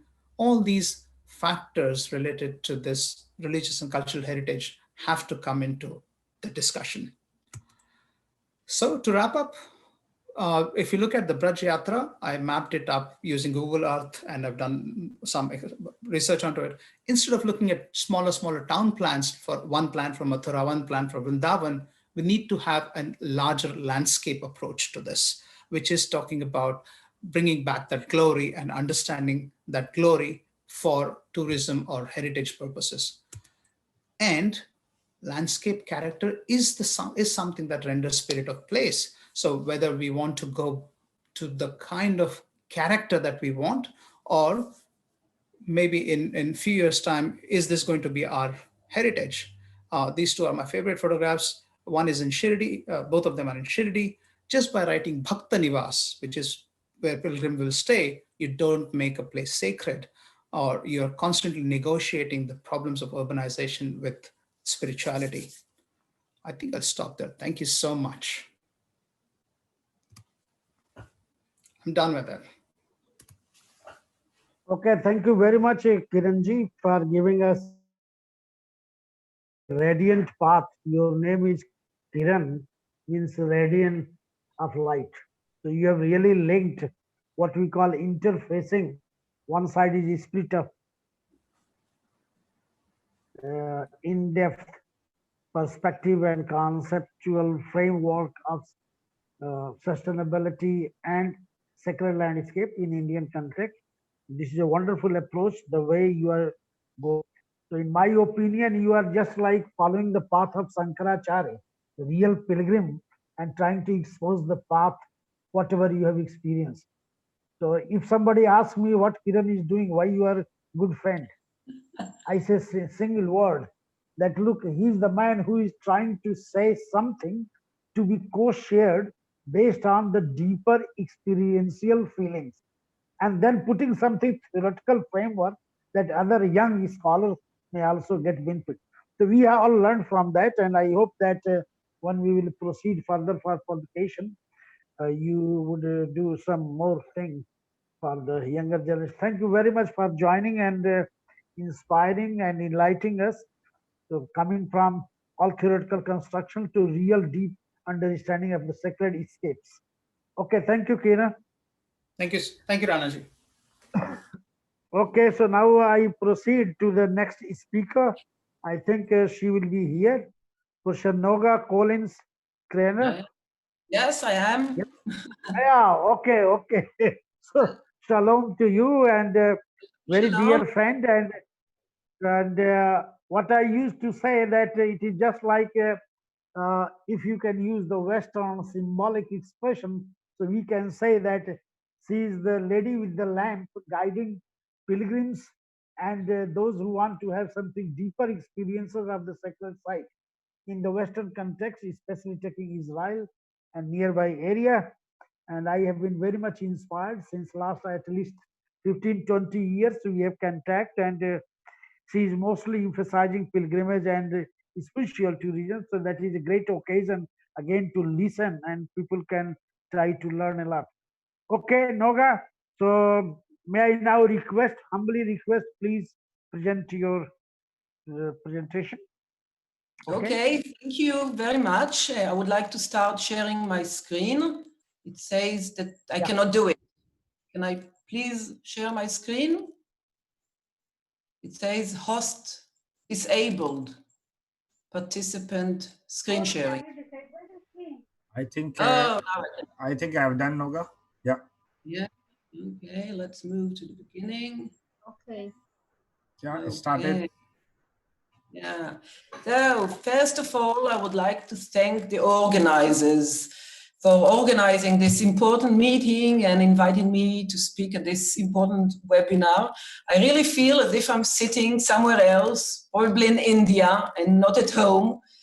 And hopefully we'll all meet next year. I see some of my friends and colleagues here, and I'm trying to imagine as if I'm sitting in Varanasi now.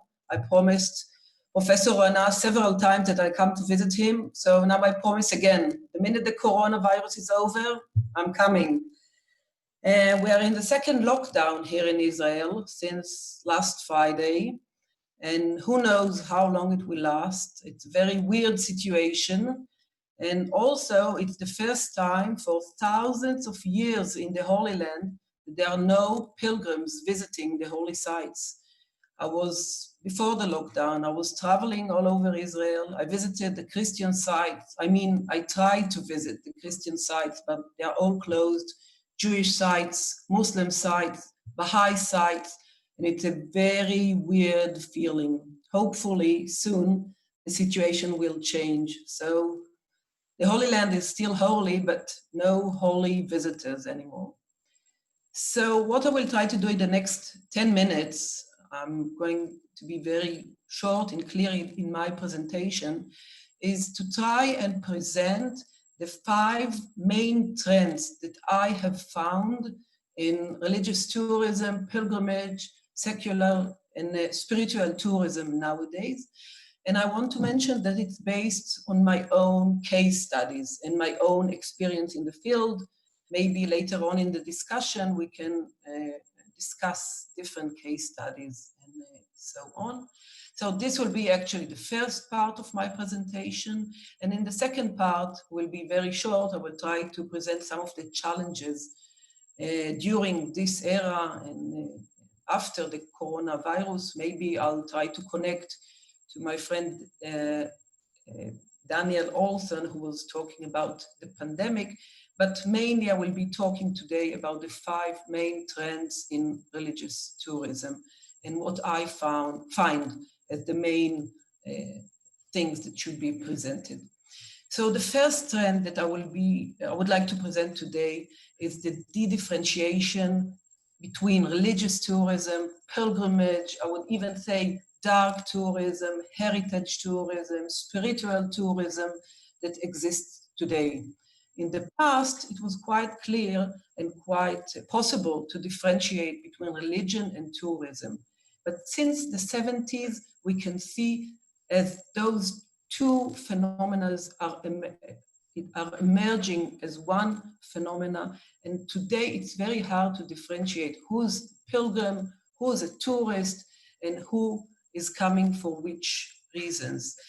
I would like to use my favorite theory by Evelyn Smith that she first brought up in 1992 in order to locate all the religious tourists and all the tourists today on a scale. On one side, we can find the real pilgrims who are coming only for religious reasons. On the other side, we find secular tourists, but I claim that most tourists today are located somewhere in the middle on this long, long scale. And when we gave questionnaires and when I observed Christian and the Christian experience in the Holy Land, we found again that visitors can be located on this scale and they come because of mixed reasons. Sometimes it is even hard for them to mention why they have come. And they usually say, we are religious tourists. We've got both segments in our thoughts. It's the same when you locate at the different sites. Even the sites today are somewhere between tourism and religion. When we researched Jewish pilgrim, we found the same, that all the tourists and all the visitors are located somewhere on this scale. And we even concluded and say that maybe at the beginning, it's those religious visitors who comes at the beginning of the development of the site. But you can see along the time that more tourists are coming, the site is becoming more popular, and you see lots of people coming and more from more diverse backgrounds. If I'll continue and talk now about other sites, now just a minute, clear my drawings. Okay, if I'll continue talking and saying the other, just it doesn't move on. If I'll move on, an MA student of mine went and did her MA research work in Dharamsala, and she found again that there are lots of visitors coming from different countries, but with very diverse motives. And I would like to conclude that today it's very hard to differentiate between those phenomena, and it really fits the postmodern attitude or theory that says that today everything is mixed, and we can see how home and work and pilgrimage and tourism and religion, everything is getting more and more de-differentiated today.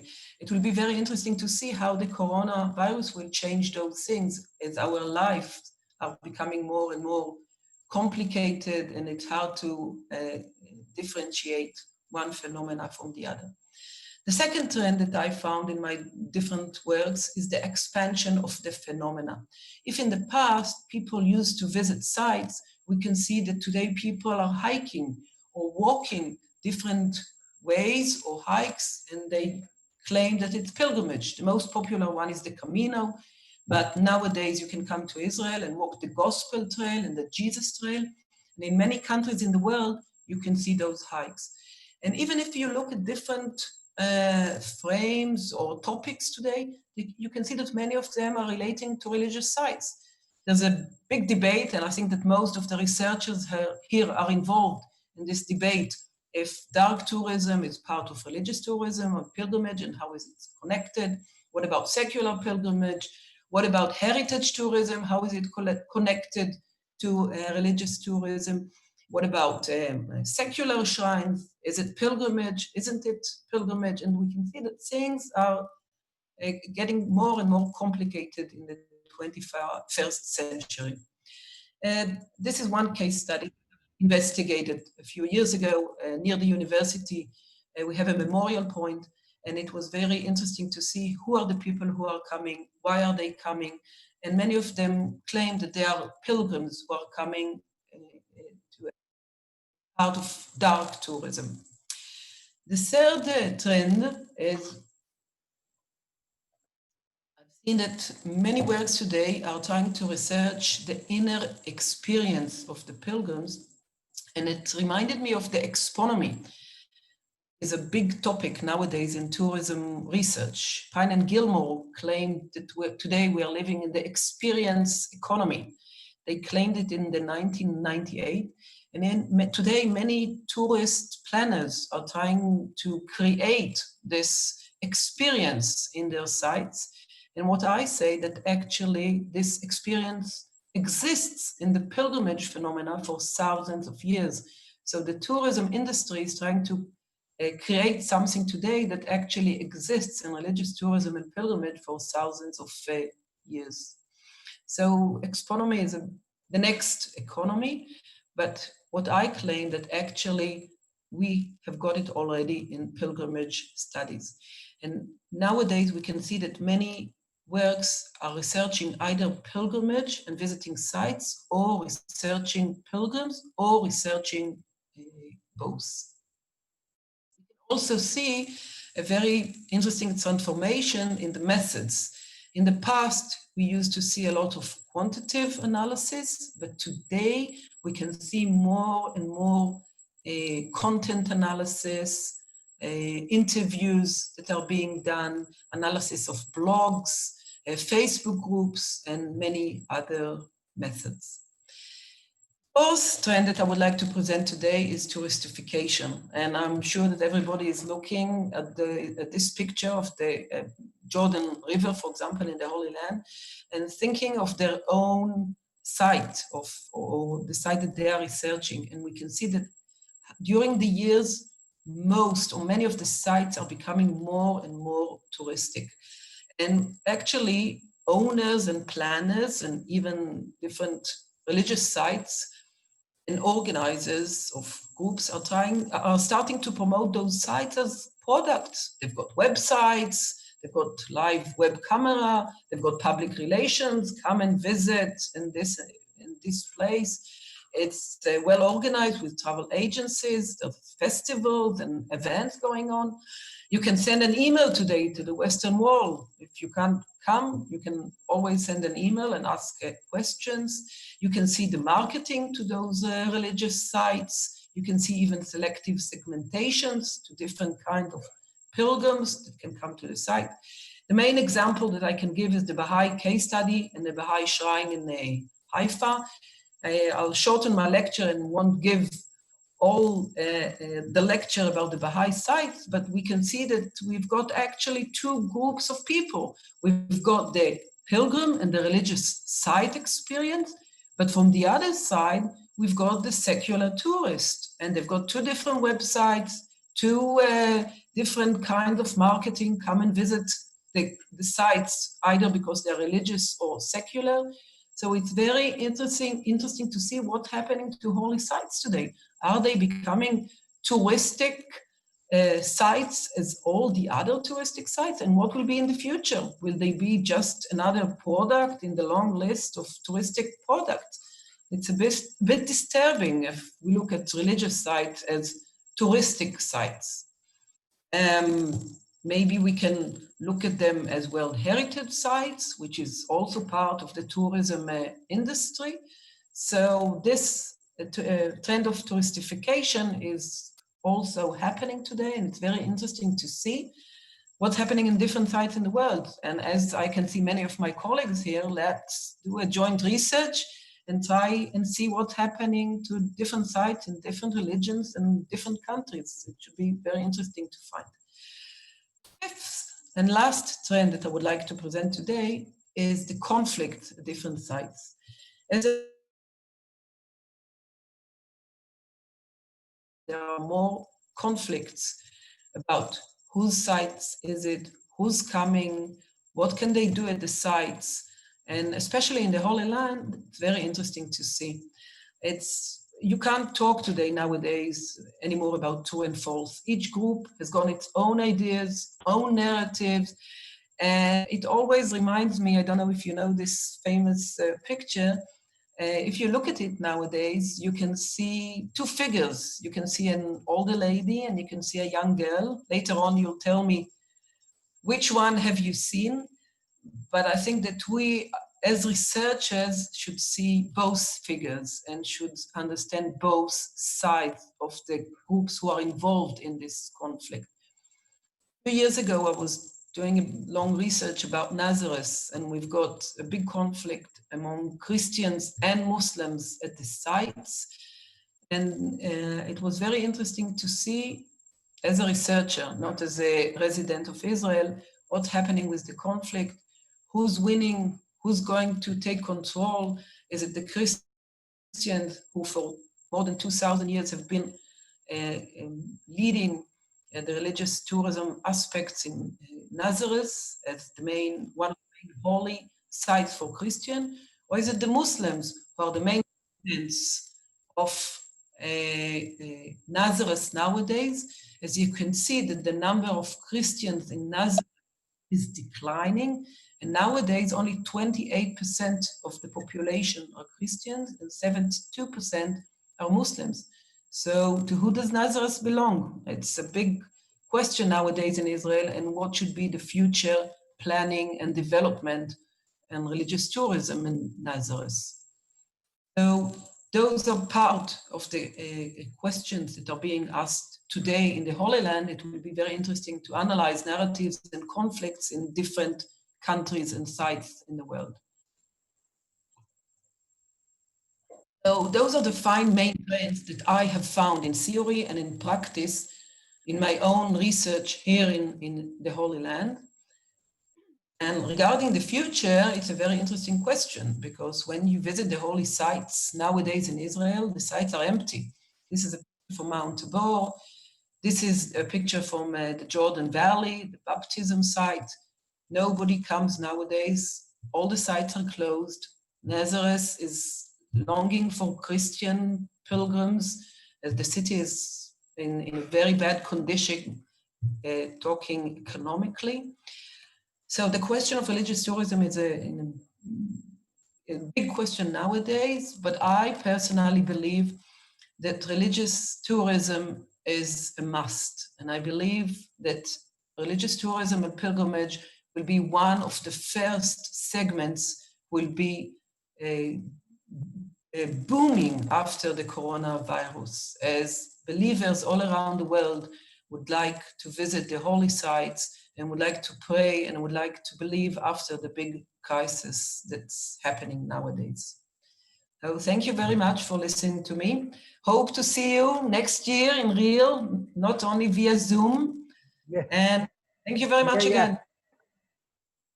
Okay, thank you very much, Noga, for giving us a just like tour vivere on the pilgrimage path and trying to link the religious perspective, pilgrimage perspective, experiential perspective, and whatnot. The 5 basic conceptual framework. So we can say a word that it is just like we call in philosophic context, complex whole.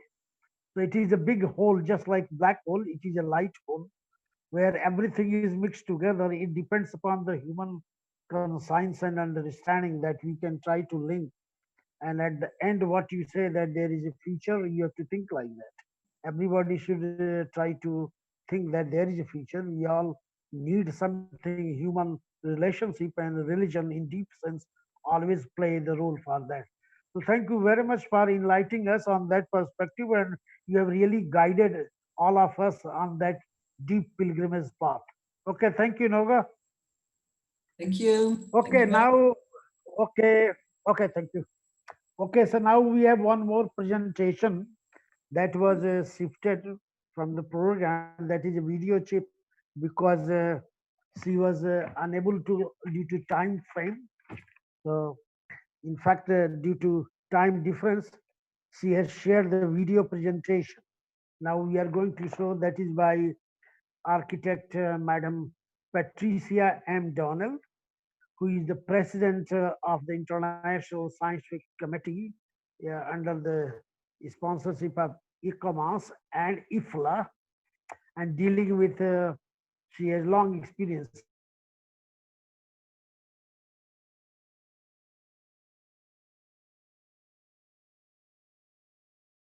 She traveled all over the world and then trying to link this whole perspective to the United Nations SDG program and also the new urban agenda. So, okay, now video is going to be just set. Please go ahead and let us start the video and watch. Yeah. Webinar. It's my pleasure and privilege to join you with this via this video. The image here on my first frame is of Jerusalem, an ancient city with layers of religious meanings built up from notable historic events and peoples over centuries.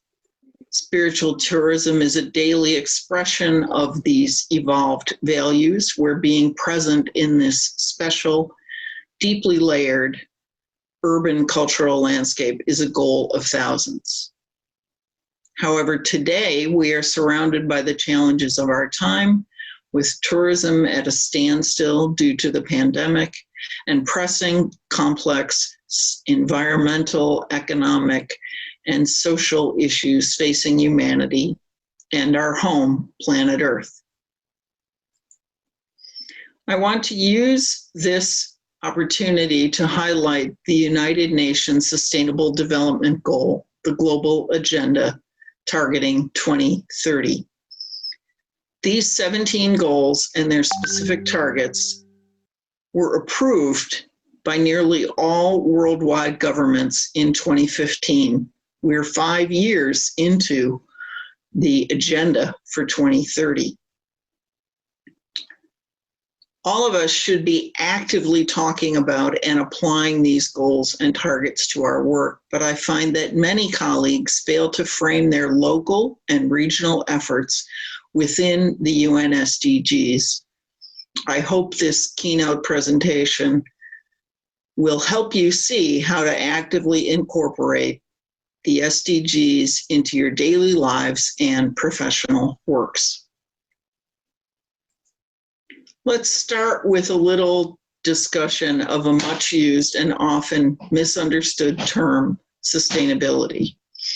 While there's an ongoing professional debate, the baseline is 3 pillars: environment, economy, and society. You achieve sustainability when all 3 are balanced and addressed and integrated. Where does culture and heritage fit into this model? In my work, I continue to press the concept that culture permeates all 3 pillars, heritage underpins and sustains all 3, and there is a logical shift to the concept of assets, the term that to me is stronger than resources. The model on the right shows that each of the pillars is a collection of valued assets: environmental assets, economic assets, and societal assets. And that together, cultural capital engages all 3, while heritage assets underpin each. The past is present in our daily lives through these heritage assets.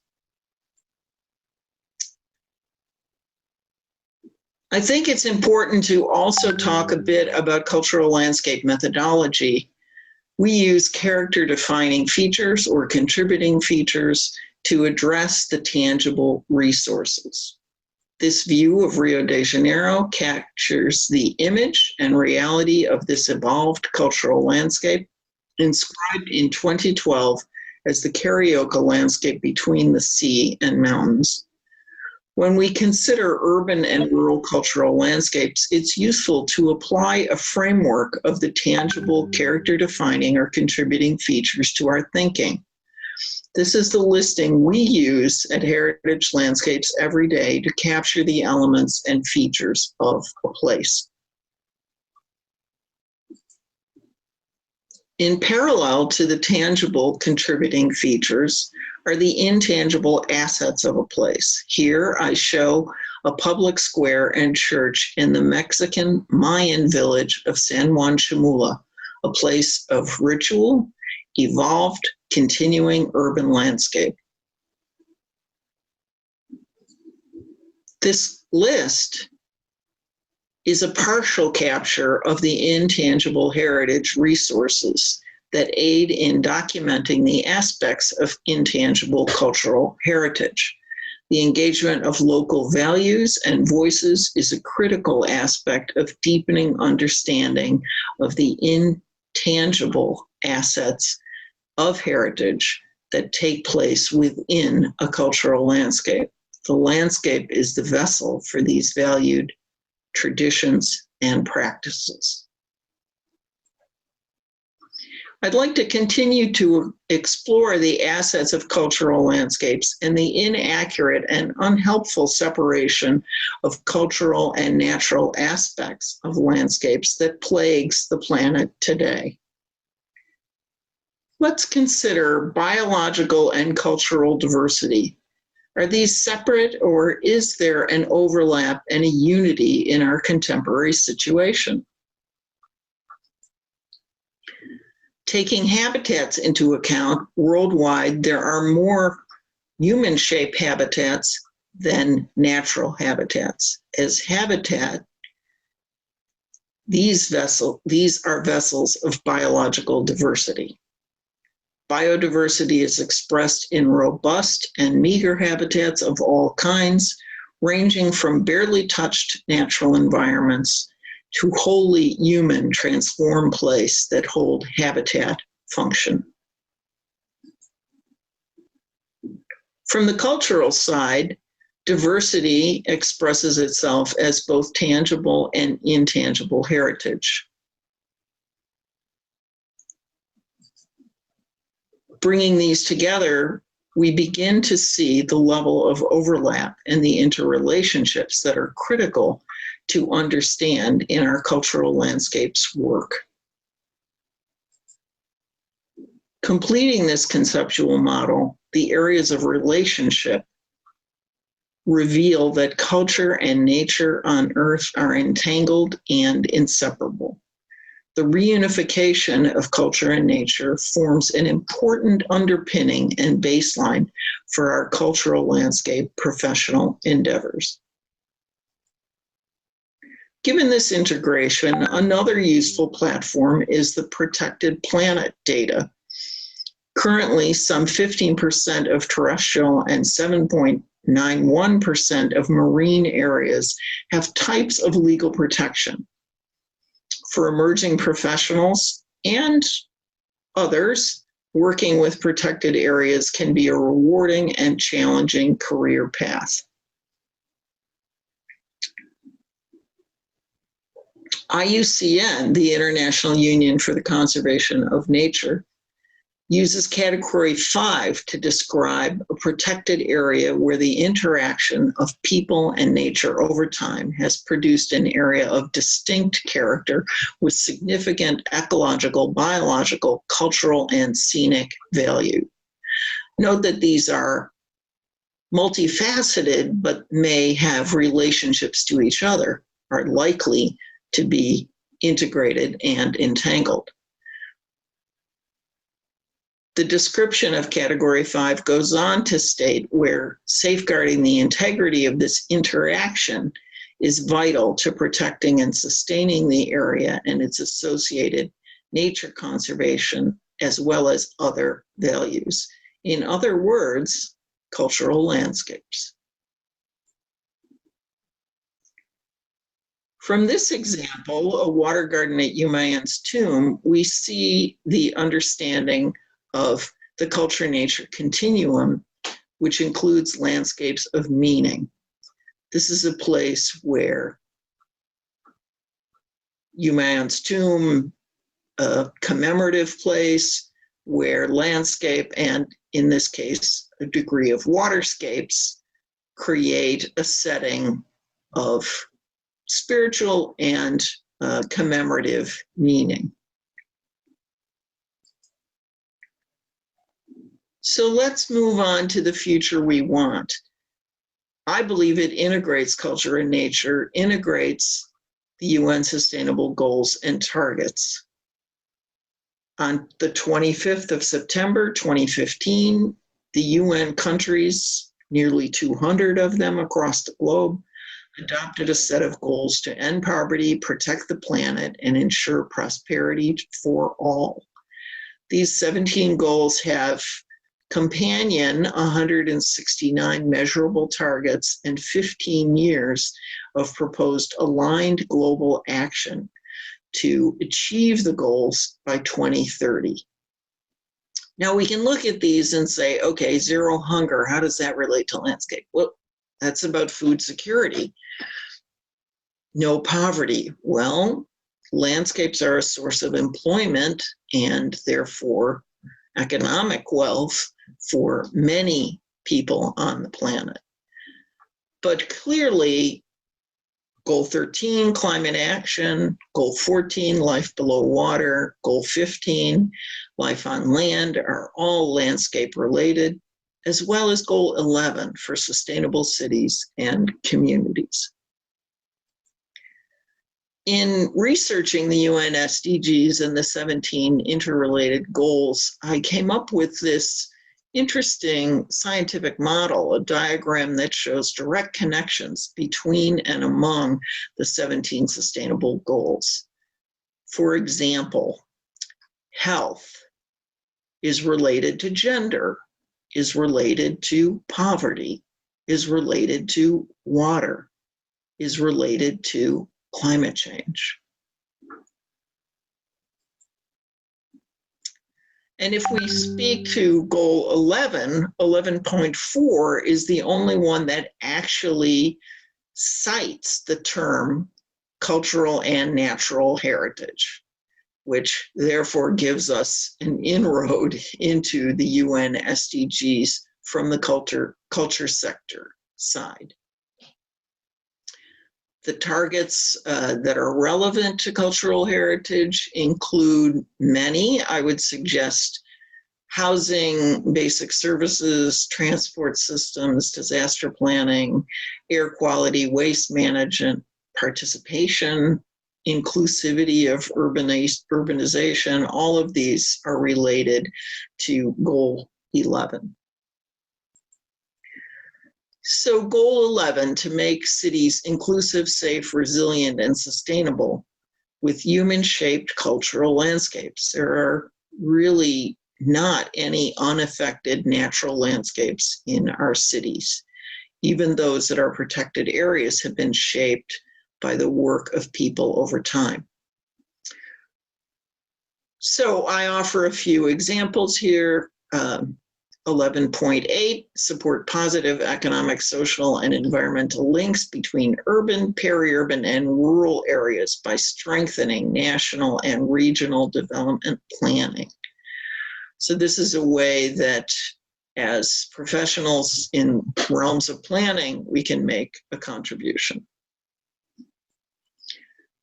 So a few projects from our work at Heritage Landscapes and from our professional volunteer work across the globe.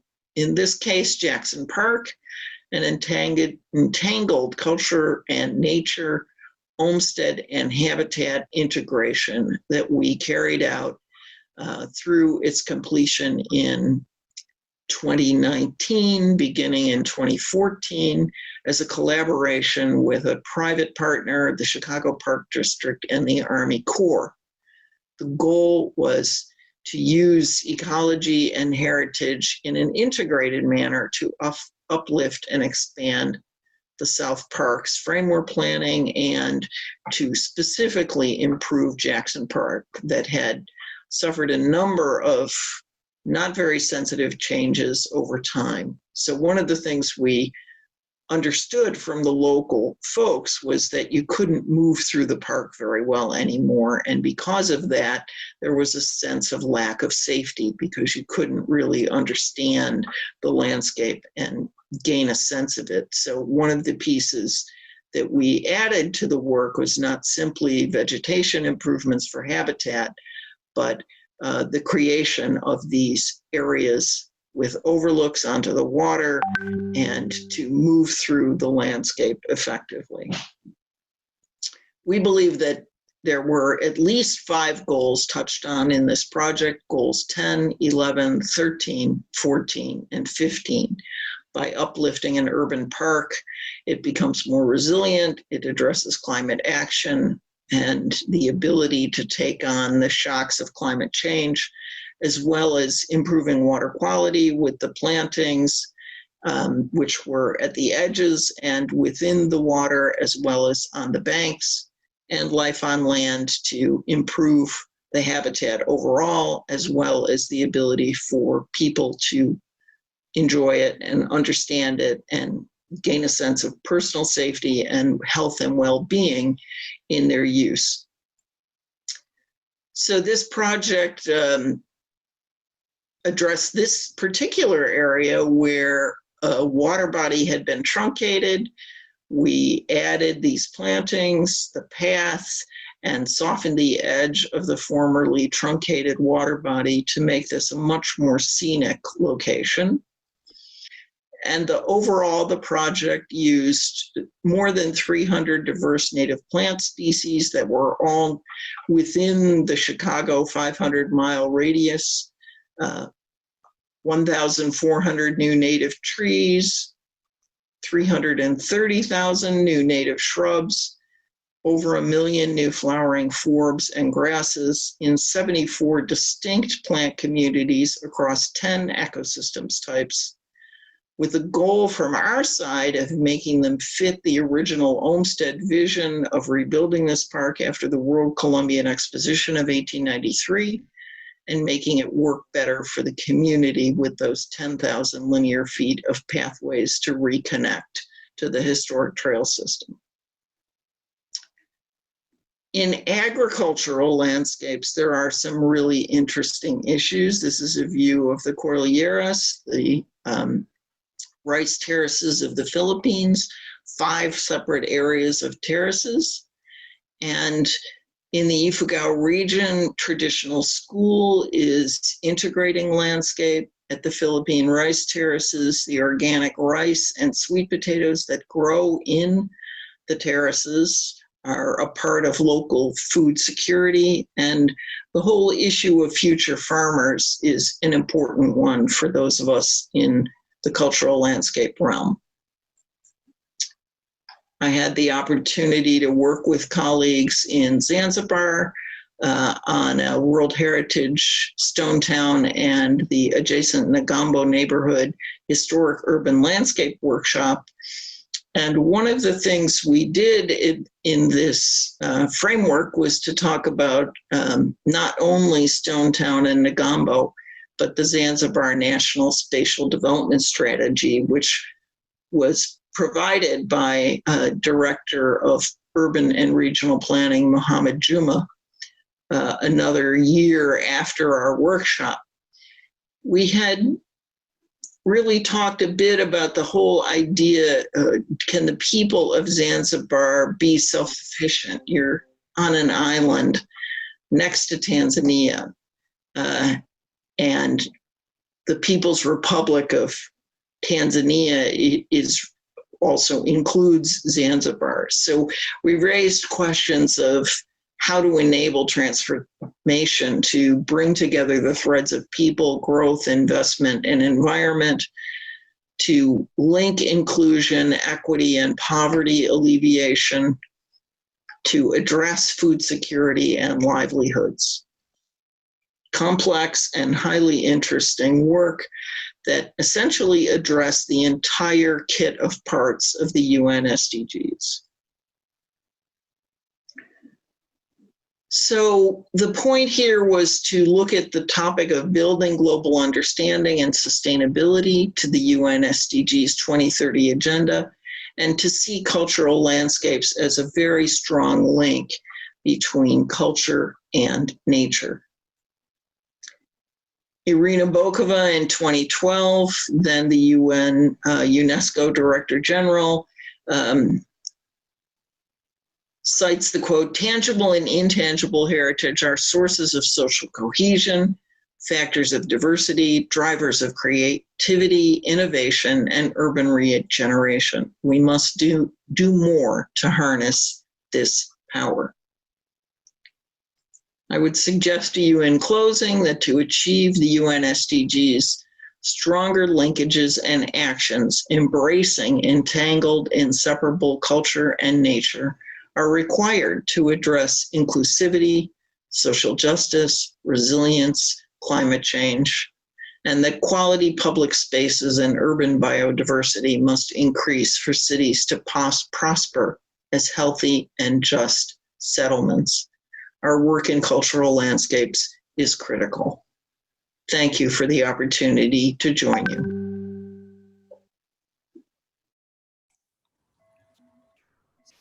Thank you. Although Patricia is not on a live session, but thank you, Patricia, for sharing her wonderful video presentation, sharing the thought of cultural landscape, linking SDG. Now, a few observations, and if anybody, all the speakers or some of the viewers like to say something, but before this, I have one observation or one question in my mind, especially when we discuss about planning for existing cultural landscape, especially focusing religious sites, then according to me, there are two big stakeholders. One is pilgrim and other is the government. When they plan or they want to develop such religious cultural landscape, pilgrim look for experiences and government look for development with a major part of economy. So my question is that when I see Indian situation, there is always gap in pilgrim experiences, pilgrim's expectation, and government plan. So my question to Noga and Olsen and Dr. Kiran, that what is your experiences when we take case of India and there is a gap between pilgrimage expectation and experiences versus government development plan for existing religious cultural landscape. So first I'd like to ask the say of Professor Noga, that what is your experiences in your area? Is there any gap, and how to correlate or co-link these two issues? Thank you very much. I would like to give an answer that I think will be surprising. We did find a gap between the expectations and reality, but the gap wasn't about tourism issues. It was about religious issues. We found out that visitors do not care as much as we thought about the tourism infrastructure and services. They did care about the religious aspects of the site. And if the religious aspects were not, or expectations were not fulfilled, they were upset. But if they were fulfilled, the religious expectation, it was good enough. So I would recommend, of course, to invest money and so on in adjusting the touristic infrastructure and so on, but to mainly concentrate on the religious expectations. They are the most important ones. Thank you, Noga. Your say, Dr. Daniel Olsen, on this, and then I'll come to Dr. Kiran. Well, at least in a North American perspective, yeah. Governments aren't really involved in religious sites. Mm-hmm. They are involved in transportation infrastructure. It's actually when you get to the sites that it's not government versus pilgrim, it's pilgrim versus religious site managers. Mm-hmm. And so the religious site managers actually have a fairly good sense of what the expectations are for those that come. The real conflict comes when you have tourists that show up and they have different ideas of what a sacred site is, what are the appropriate actions that happen on a sacred site. They maybe don't know how to behave properly or what's kind of the decorum in certain sacred sites or places within that site. So I think that's really where some of that contestation comes in. It's between the pilgrims and the tourists and trying to understand the religious norms of the right behavior at these particular sites. Thank you, Daniel. Dr. Kiran? I actually might need a complete hour to answer this question, but particularly because I've worked so much in India. And I've published extensively on this particular aspect on pilgrim expectations and what is the gap. So the quick one, because I know the time is of essence, pilgrims, if you look at any of the pilgrimage landscape, it has evolved without government. So I've claimed this everywhere that religious tourism operates outside the government infrastructure anyways. It's the ashrams, it's the religious gurus, it's the temples, it's all of those religious infrastructure that pilgrims are interested in. And one of my classic quotes that I've taken up from the site is in Vrindavan, one pilgrim very clearly said, "We are here for the God. Government does not exist." So it's as simple as that, right?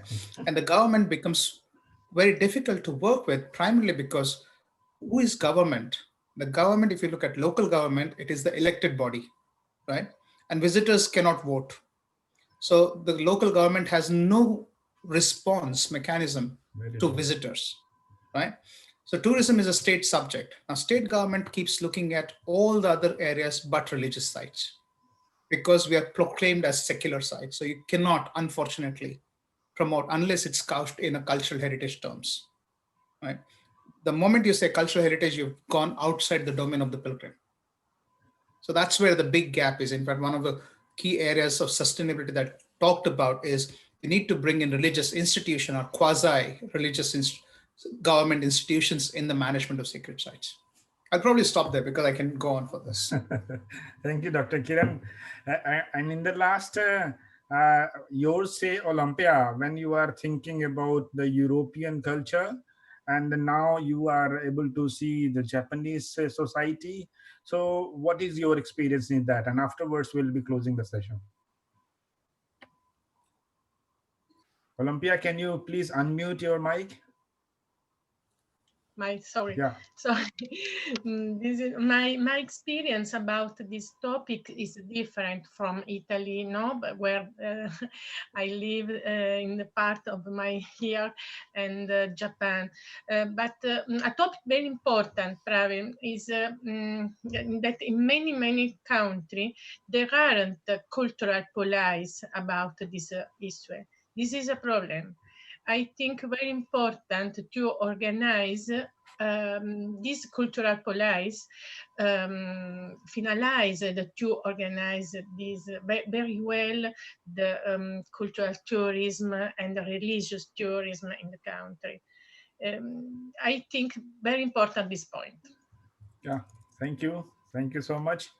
So I'd like to take opportunity to thank you all the speakers of today's session, starting from inaugural address by Professor S.P. Bansal and Professor R.B. Singh sir, and then followed by Professor Olimpia, Dr. Daniel, Dr. Kiran Shinde, Professor Noga, and finally video presentation of our Patricia O'Donnell from IFLA and ICOMOS. So thank you very much, and especially I'd like to thank our viewers here. Our next session speakers, what I can see that so keen and interested audience and speakers are here. Professor Shikha Jain, Professor Harveen Bhandari, Dr. B.P. Nair, Professor Ashwani Pete, and any other fellow who are not right now visible, but initially in the morning session they were here. We are also on a Facebook Live, so many visitors and followers are there. So I take opportunity, and on the behalf of organizing committee, I thank you everyone to be part of this and have a wonderful session. So let me stop here, and then we'll be meeting again in a session 2 at 1500 hours Indian Standard Time, 3 p.m. And then we have to adjust the other speakers' time zone. So thank you very much to all. Thank you. Thank you very much. Thank you. Thank you. Thank you. Bye, Noga. Bye, Daniel. Bye, Praveen. See you in Rio next time. Well, we don't know when we meet again. Let's see. Hopefully. We need to keep on. Yeah, thank you, Professor Gitanjali. Yeah, we were not able to see you because of the face mask and other things. Yeah. Yes, yes. We have been asked to wear the mask even while we are in the staff rooms. Can you believe that? Okay. Thankfully, we are at home, so we can manage. Yeah. Right. Again, right. bye. We'll catch up at 3 o'clock. Yeah. Yeah. Bye-bye. Bye. Thank you, Praveen. Thank you, Ranaji. Thank you, Dr. Kiran. Thank you. Bye-bye. Thank you. Bye. See you later. Yeah.